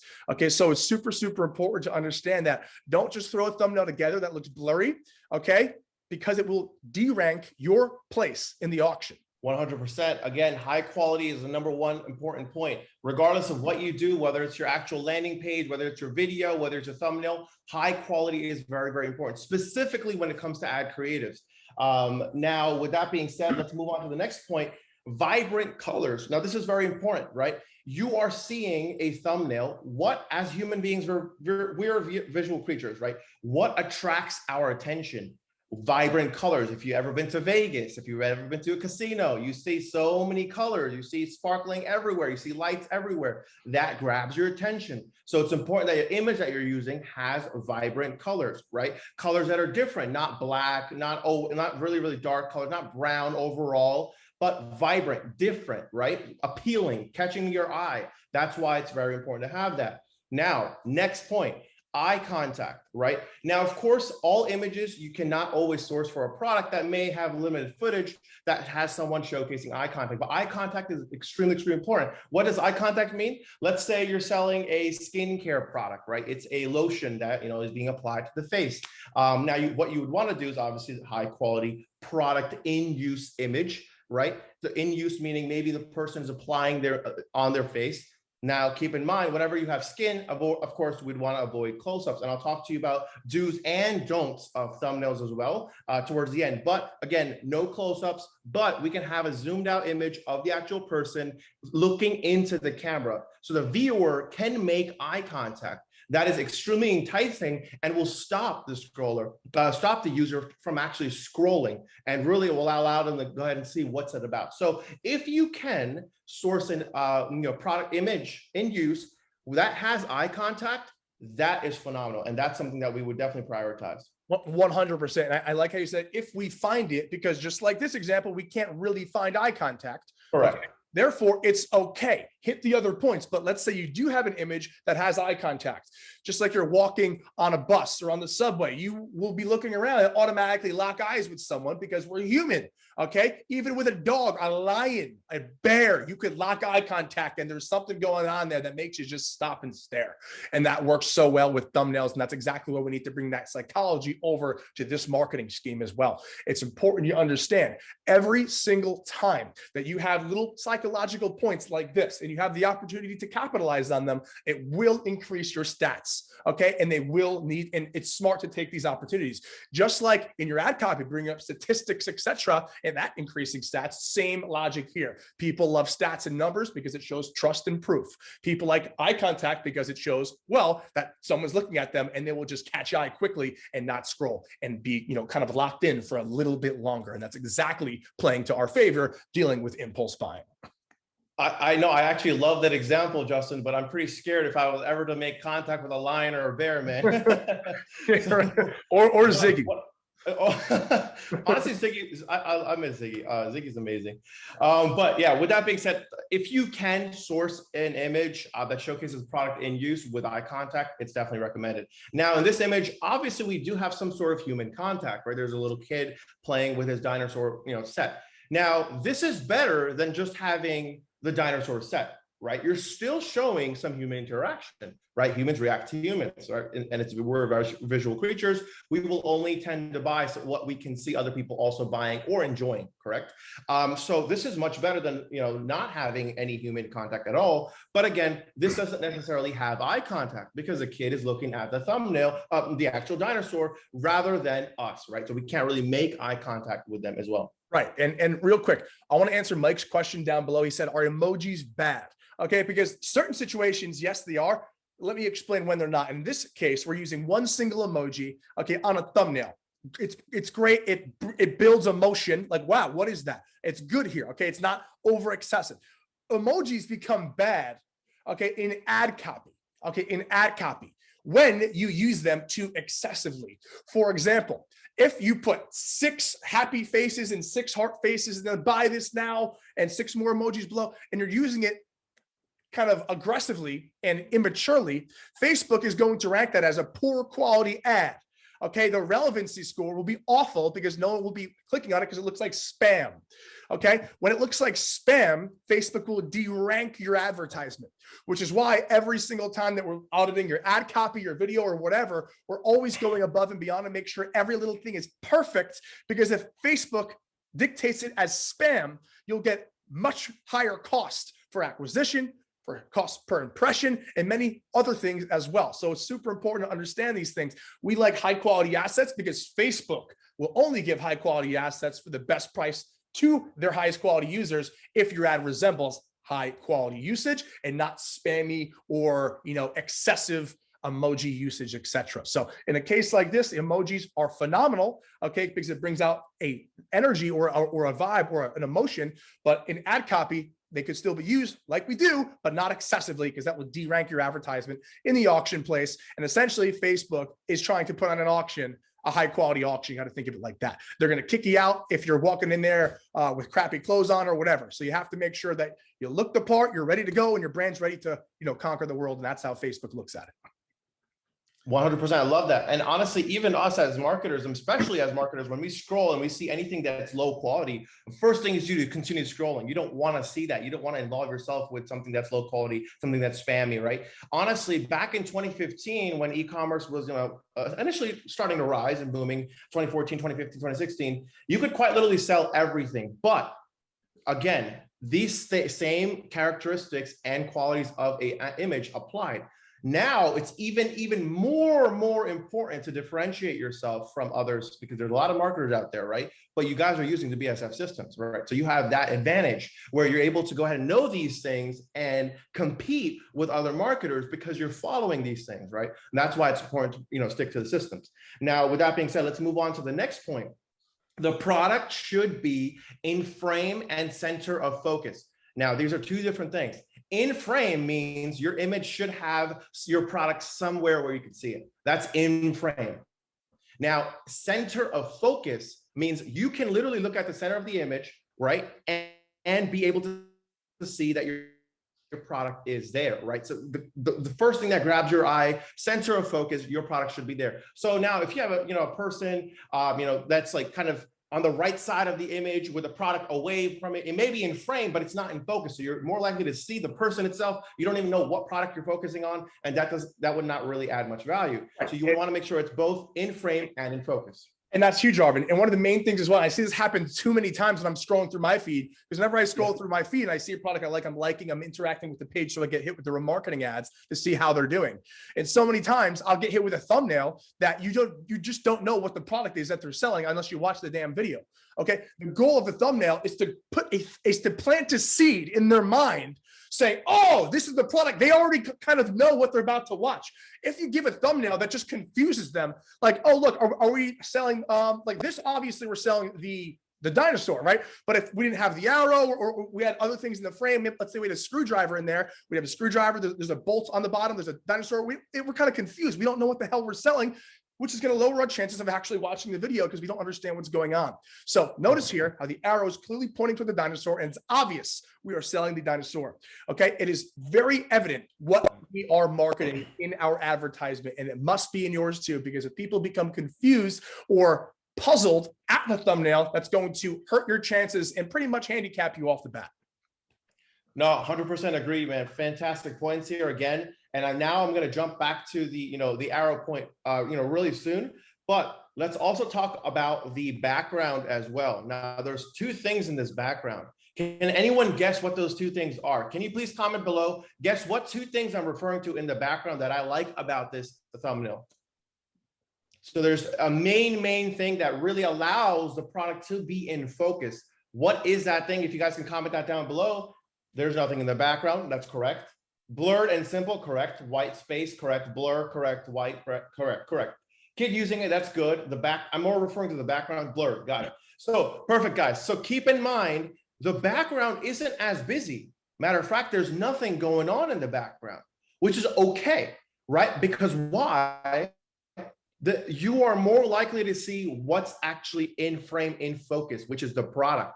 Because the background isn't busy and the background isn't some dark color, it makes it overall vibrant and it has a good contrast to it, because now you're seeing the dinosaur is blue, the dinosaur is brown and dark brown, and the kid's shirt is different. Everything is different. So you're able to see that contrast because of the background. Now, if you had a black background completely, it would be harder to, bring your attention to it. It would be harder to focus on it. If it was dull, it would be harder to bring your focus to it. And that's why it's important to have that, slightly blurred or especially a non-busy background.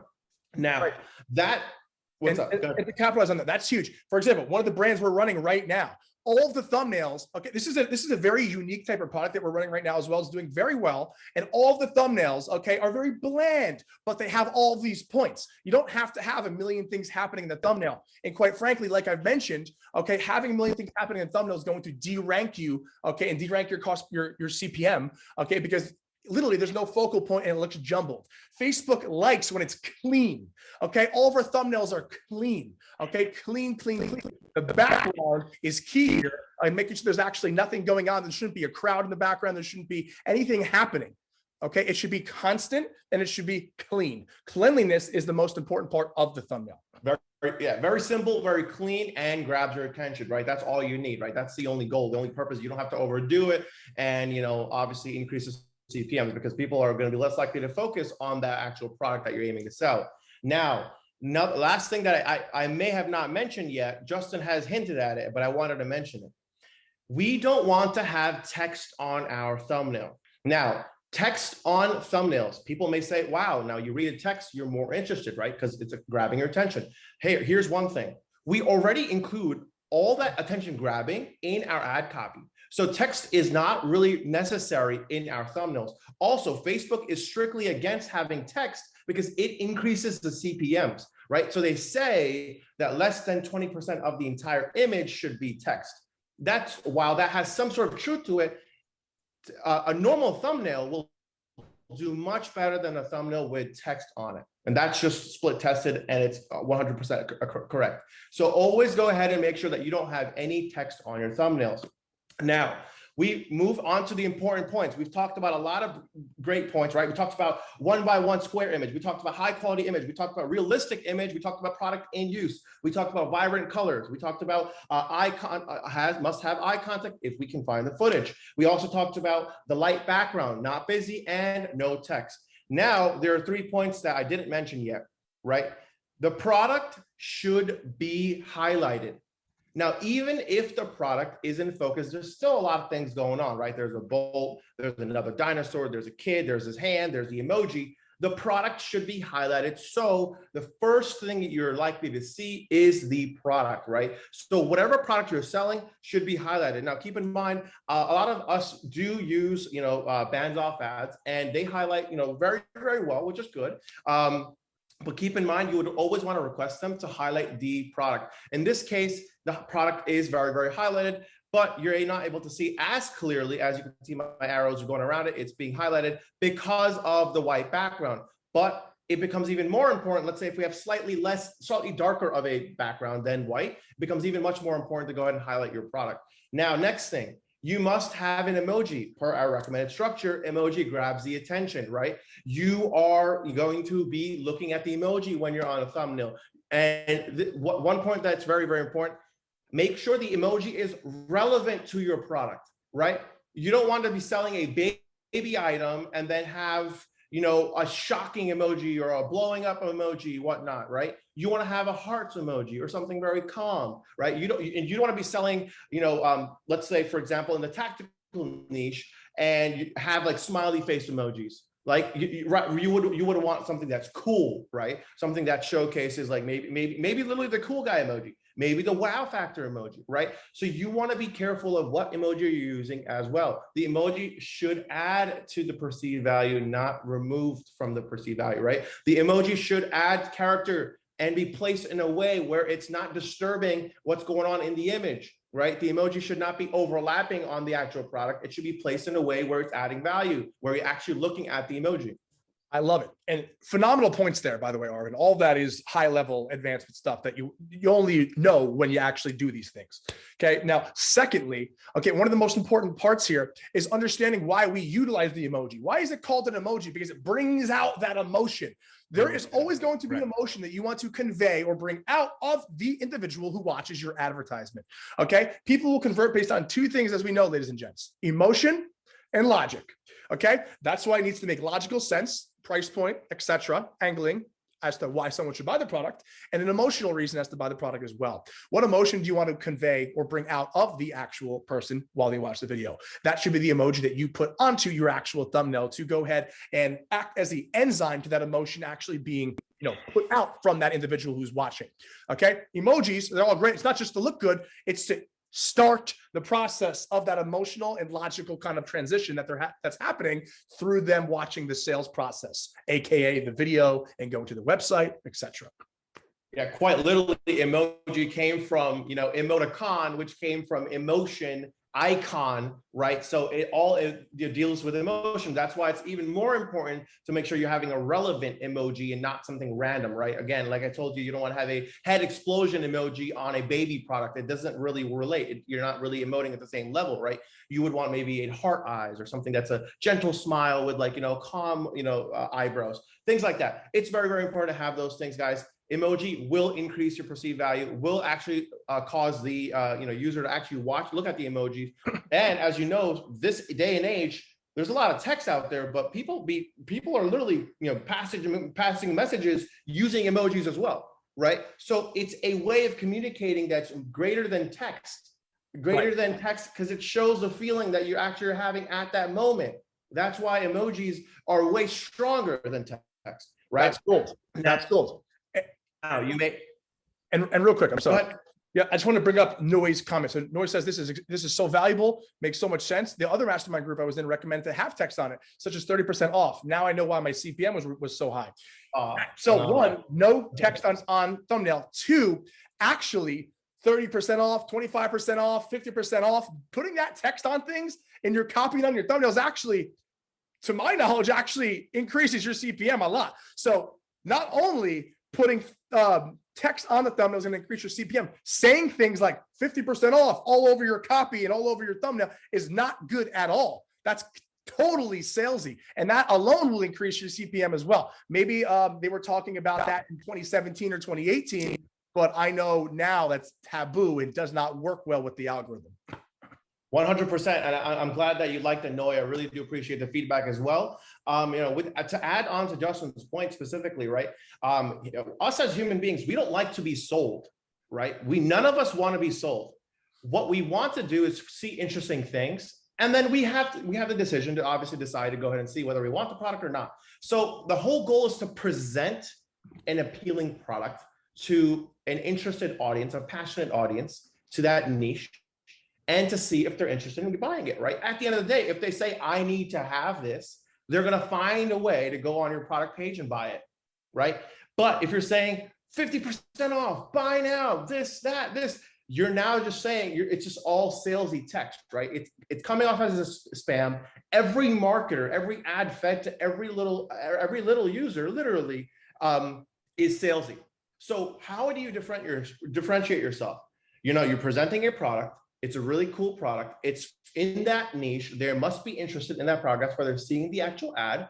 and they have the decision whether they want to buy it or not. We're not going ahead and saying, you know, on the text, free shipping now, 50% off, buy this now, you know, limited supply. You don't want to say that on the actual thumbnail, right? That's something that we don't want. Again, spammy, literally 2015 type of dropshipping. We're not in that model. We're going to differentiate ourselves from the competition, and we're going to obviously help you guys do as well. Now, there's another point that I didn't mention. You see an arrow here, right? So as Justin mentioned earlier, let's say we don't know what we're looking at, right? The product is still in focus, it's still in frame, right? But the arrow further allows us to go ahead and validate, all right, this is what we're looking at. Because now the thumbnail is like, hey guys, check this out.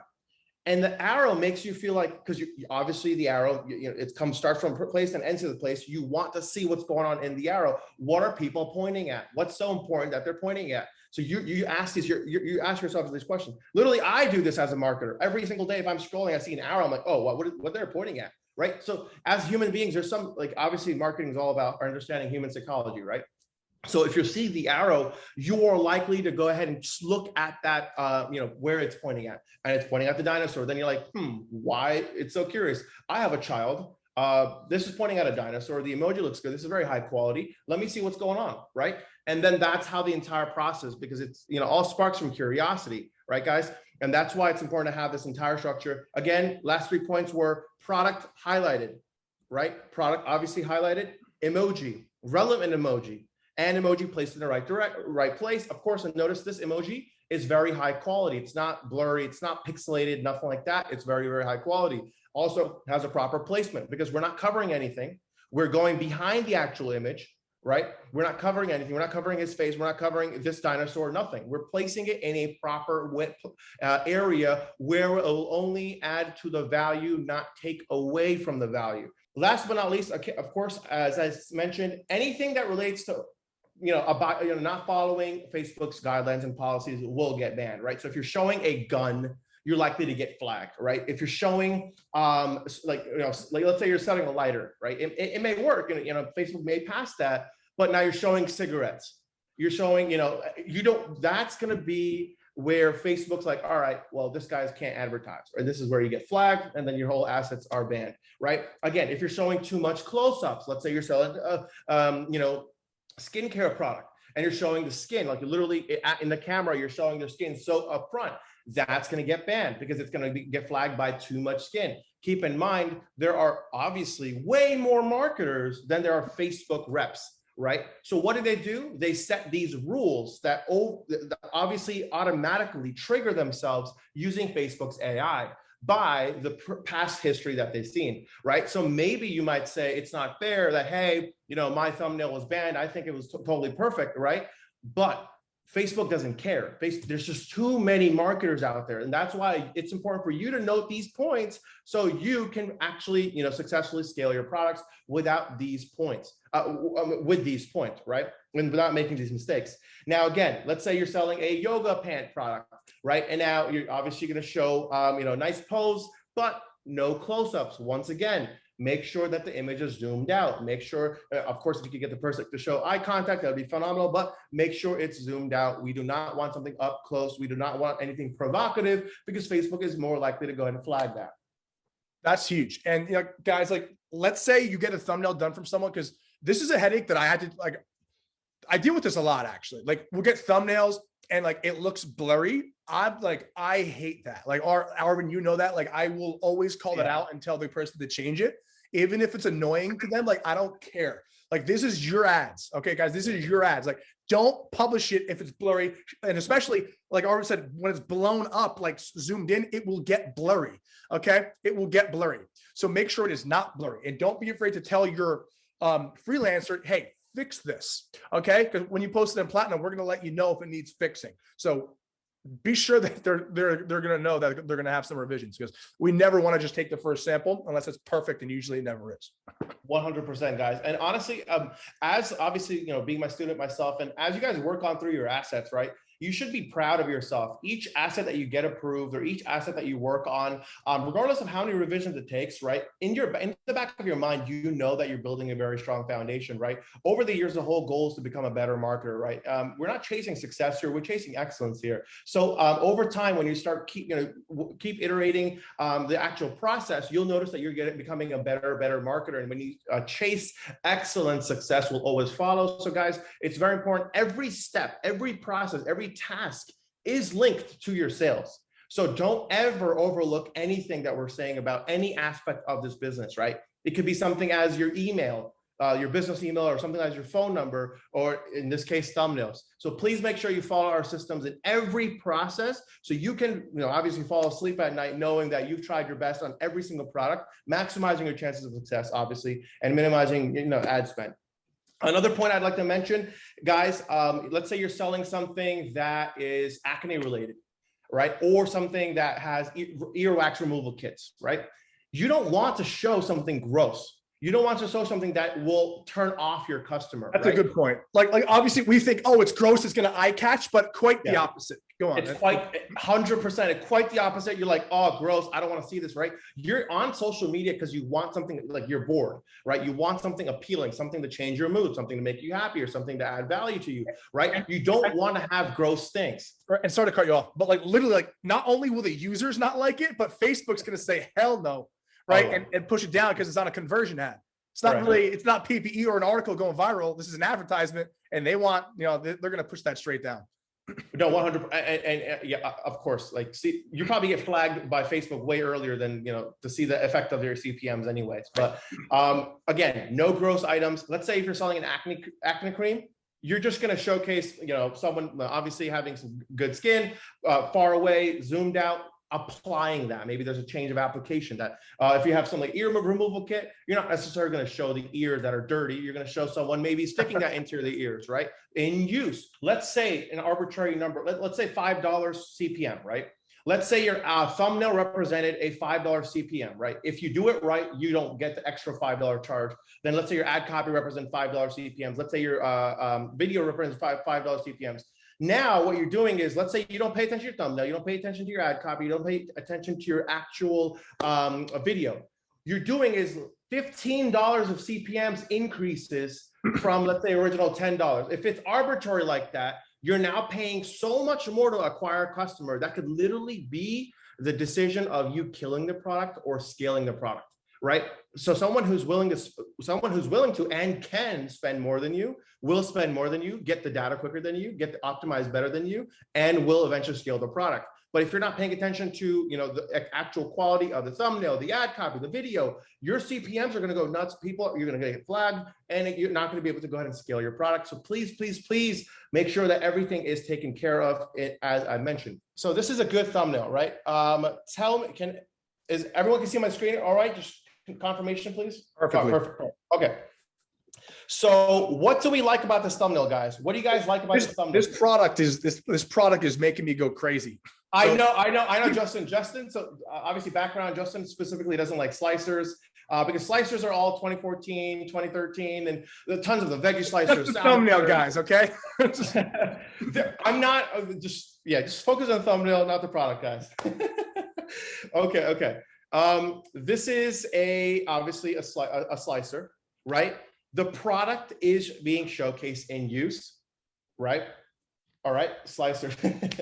All right, everyone see it. Perfect. Emoji has a good placement, 100%, right? Product is being showcased in use. Blank background, 100%. I do like that as well. Oh yeah, I know. Justin actually sold that as well. Watermelon slicer? Watermelon slicers, that's hilarious. Okay. OG product. And then you see the actual chef, seems like it's a chef, is actually utilizing the product, right? So actually about to push and slice the actual item, right? So that is a product in use. Even though it's a slicer, this is really, really evident. Okay, this is really, really evident that it's one, like Wendy said, very, very clear. And there's obvious what is going on here. With a product like this, you need to showcase to people how to actually utilize it. So overall, when you look at the actual slicer, it's pretty complicated to understand what it does off the bat if it's just a picture of it. The most important part with products that are a bit unique and don't really have an obvious way to utilize them, look how we have the hands on it here, we have the arrow here, and it also has the fruit/vegetables already in the slicer as well. Imagine if the thumbnail was just literally nothing in it, no hands on it, and there was no arrows. It would just be sitting there. It looks like a paddle beater to me, you know, so it has to have actual utility, you know, references in the actual thumbnail to actually showcase how it's used. Now, as you can see, this specific product, right? It's a, you know, LED stencil drawing board, right? Now you see a actual child with the product itself. The product is, obviously they're not making eye contact, but you're able to tell what the product is about. You're able to see exactly what niche it's about. The product is properly being highlighted. The background isn't too busy. Background is light, so it has obviously some sort of contrast as well. You're seeing the proper arrow showcasing what the product is about. If you can see closely, the person, the actual child, she is using a pen on it. So, right, it kind of shows that, you know, it's working towards the main benefit of the product. And then the emoji is very well kept as well to the bottom left. And I really do like this thumbnail. Great work. And then let's move on to, let's say this one. This is a little too small, but if you guys can see, let me know. Okay, perfect. So it's blurry as it is because I have a small image of it, but keep in mind, this is definitely a good thumbnail if it was, you know, obviously a higher quality, right? Again, product in use, zoomed out image, no close up whatsoever. The product is in use. As you can see, the product is also being highlighted, right? Proper emoji use, proper arrow use, not busy background, and you're definitely able to see the contrast as well, right? Again, if as Moad said, that's correct. If it's too much, if it's too zoomed in like that and it's pixelated, we don't want to use it. And the arrow is cut off, so we would want to go ahead and obviously make sure that that's not cut off. But yeah, that would be an approved thumbnail as well. Now, let me show you guys some before and afters, and then we'll jump into some interactive session, right? So let's see something that was not approved, and I will explain to you why it was not approved, right? So can anyone tell me why this thumbnail was not approved? You know, again, it's a mouse, right? It's obviously, you know, something that is ergonomic, that helps. So you have a black background, all right, correct. I do like that. Don't know the product, correct. Blurry, product not visible enough, correct. What is it? Yeah, you don't even know what it is. Exactly. Product too small, correct. I'm confused what I'm looking at. Exactly. Too much distraction, too busy. Background. You guys are killing it. The background ruins it off the bat. Ruined. Correct. Okay. Correct. You have no idea what's happening. The guy's like looking at it, which is fine, right? But ultimately, this would be a great setup for him to do actual eye contact here. So overall, this is just an awful thumbnail. Awful. And then you see a branding in the back, and then you see a dark background. You don't want to see this thumbnail, right? So keep in mind, it has the product being highlighted, the arrow and the emoji, but you guys still don't like it. And we all talked about why, right? That's why it's so important. Again, yeah, no eye contact, as Dean said below. Exactly. If this had eye contact, it would be better. But again, we wouldn't want to approve this anyways, right? Now, let me tell you the approved version of this, and I want to know why this was approved from you guys as well. All right. Why was this product approved? Thumbnail. Okay, center of focus. In use. Product centered, easy to use, not confusing, very clear photo, focal point, clearly. Automatically, I see this is great for arthritis, maybe for gaming, specific types of maneuvers. It's more useful, more efficient. Just by looking at the thumbnail, I'm able to make those connections, and that's huge. And that's exactly. So you're able to see what the product is, right? And now, again, and you see, there's an important point, right? Blurred background. Did anyone mention that? So yeah, blurred background, so you can now see what's going on in the actual product, so you're not distracted. Now, would this image be better if you had a person and then the product was center in focus and it had a light background? Of course it would be. This image would be much better, but we were not able to secure that. Again, it all depends on what type of product you're running and selling and the type of footage available. But again, obviously you can tell that this mouse is at an angle, right? Typical mouses are not at an angle. That means it's it catches your eye, right? Maybe it's ergonomics, maybe it's for gaming, whatever. As Justin mentioned, again, can you tell me why this thumbnail is not approved? I feel like you're asking me. I'm about to just say everything. Justin, no, I want to say too. Too much background too busy. The kid's not happy, but I love that. The kid's not happy. That is super important, Brody. Thank you so much for mentioning that. It's not showing positive vibes, right? Of course. Product small. He looks mad again. Bubbles cut off. Okay, that's good points. No focal point, 100%. Justin's participating. Justin, don't give the answers. No emoji, no arrow, 100%. Could be selling a shirt for, exactly. We don't know what we're selling here. We could be selling a shirt for all we know. Rami, spot on there. Again, you guys. We're selling a shirt. So we're selling, what is this, 2020, 2014? We're not selling a shirt. Let me show you another example of this product and why it would not be a good idea for you guys. Why don't we like this image? All right, let's go. Let's spam the chat, guys. I love this interactive session. Obviously, everyone's understanding everything I'm saying. Don't know what it is properly. Is this right now? Looks confused on how to use it. Poor photo. Yeah, it looks like it's Photoshop. Correct. Looks like it's gotten the wrong hand.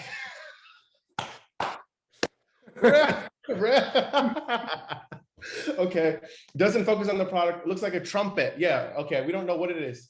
Not interacting with authentically, not making eye contact. You guys forgot emoji, arrow, product highlighted, background. We could improve on the background. All these points are obviously product not highlighted. Perfect. Great points here. Let me show you something that has an emoji and arrow, and you tell me why it was not approved. Tell me why this product was not a product thumbnail was not approved. It has everything we talked about, right? Apparently, right? It has emoji, arrow, product highlighted. Why would busy background? I like that. Product too small. Good. No eye contact or catching emotion. Good. Lip focus too, for sure, 100%. Oh yeah. It too far away. Product too small. Yeah, I don't even know what it is. Like it's too far away. This is in a laptop, guys. You're seeing it on your monitor on your laptop. If I was seeing this on a mobile, I wouldn't have no idea what they're selling, right? And with our attention time spent, like we have literally 1-2 seconds to decide what the product is, right? We want it to focus on one thing. Correct. Emoji is too big. Emoji is bigger than the actual product. That doesn't make sense. Right? I don't want to think. All right, bubble almost appear. Okay, great. Yeah. So you know exactly what we're talking about. Let me show you the approved version and tell me why you guys like that one. All right. So this is the approved version. What's amazing about this product? I really like this image. It's just so good. Like when you follow these rules, this is going to get you better results. Literally, you have to do it like this. This is perfect. Mike's like, well, damn. Yep, this product pops. There you go. I showed you 3 examples that possibly may be a good thumbnail, but this is why it's a better thumbnail, right? This is much better, 100%. Eye contact, clear focus. Notice now the product is much bigger. You have a lot of bubbles. Eye contact is being made. There's positive motions to it. Background is being blurred. There's very high quality emoji and arrows pointing to the correct thing. There's only one product in focus. It's also in the frame and center of focus as well. So many, and being cute absolutely helps. 100% mod. That's fantastic. Of course, appealing images will help as well. So clear bubbles, 100%. Great. Obviously, you know what this product is. The kid's enjoying himself. I also would want it for my future kids. So, this passes. Now let's move on to product 3, right? So product 3, I want to show you something that was not approved and something that was approved, right? Now, why isn't this approved? This is all exactly like, obviously, there's not good contrast. Product too small, too confusing. Box is distracting. No emoji and arrow, 100%. Carly's on point here. Not centered, 100%. Don't know what you're talking about, what you're looking at. Not a format, correct, 100%. You guys got it, right? Clearly, we don't want the square design. There's too much going on here. You're showing the same product right here, and you're showing the same product here. Doesn't really make sense. There's no difference in these images. We would not approve this, right? Great work here, guys. So something that is more likely to be approved, right? Of course, and approved. So this one here, right? Light background. Not eye contact, but human contact, smiling, positive, great emoji here. You know what they're pointing at. What can we improve? Again, it's not a deal breaker, but what can we improve about this thumbnail? Product isn't highlighted. Wendy, spot on. Product should be highlighted. In this case, the entire person is highlighted, so you're less likely to look at the product. Product should be highlighted, guys. Again, not a huge deal breaker. Once again, it's a beautiful image. You know exactly what to talk about with the arrow and the emoji. Very good, quality image here. Not zoomed in too much, so you're good to go. But again, if we can improve on it, product should be highlighted. Great work, guys. Product 4, and then we'll jump to even funner. And before you jump into this, Arvin, Guys, do you see how, like, at first when we first started the mastermind, oh, thumbnails, just normal thumbnails. But now, do you kind of see like what you didn't know? Like, let me know down below if this is kind of like a little bit of a breakthrough for thumbnails, like how we're going through this and ultimately how you are thinking about thumbnails differently now, right? Because at first, I love Mastermind because we start off with something that's very general or broad. And then at the end, everyone's like, I had an aha moment. I really understand it now. I really had that aha moment. And hopefully this was able to make that happen for thumbnails for all of us today. No, dude, I 100% agree because, we could keep talking about all the specifications, but unless we're able to show you before and after differences, what approved, not approved, it should be much clearer. Okay. I wanted to mention, so Luis mentioned something here. Luis Diaz, he said, what does it mean when the product is not highlighted? So Luis, you see this white background here, this highlight here? This should be on the actual product itself. That's what we mean by product highlighted. It's showing the lady. See the lady's face is highlighted on the edges, on the perimeter of her face, but it's not actually showing in the product. That's what we mean. Hopefully that clears it up. Okay, perfect. All right, let's move on to the next one here. Now this product, this is a good one. Why isn't this approved? Oh, Justin, don't say it.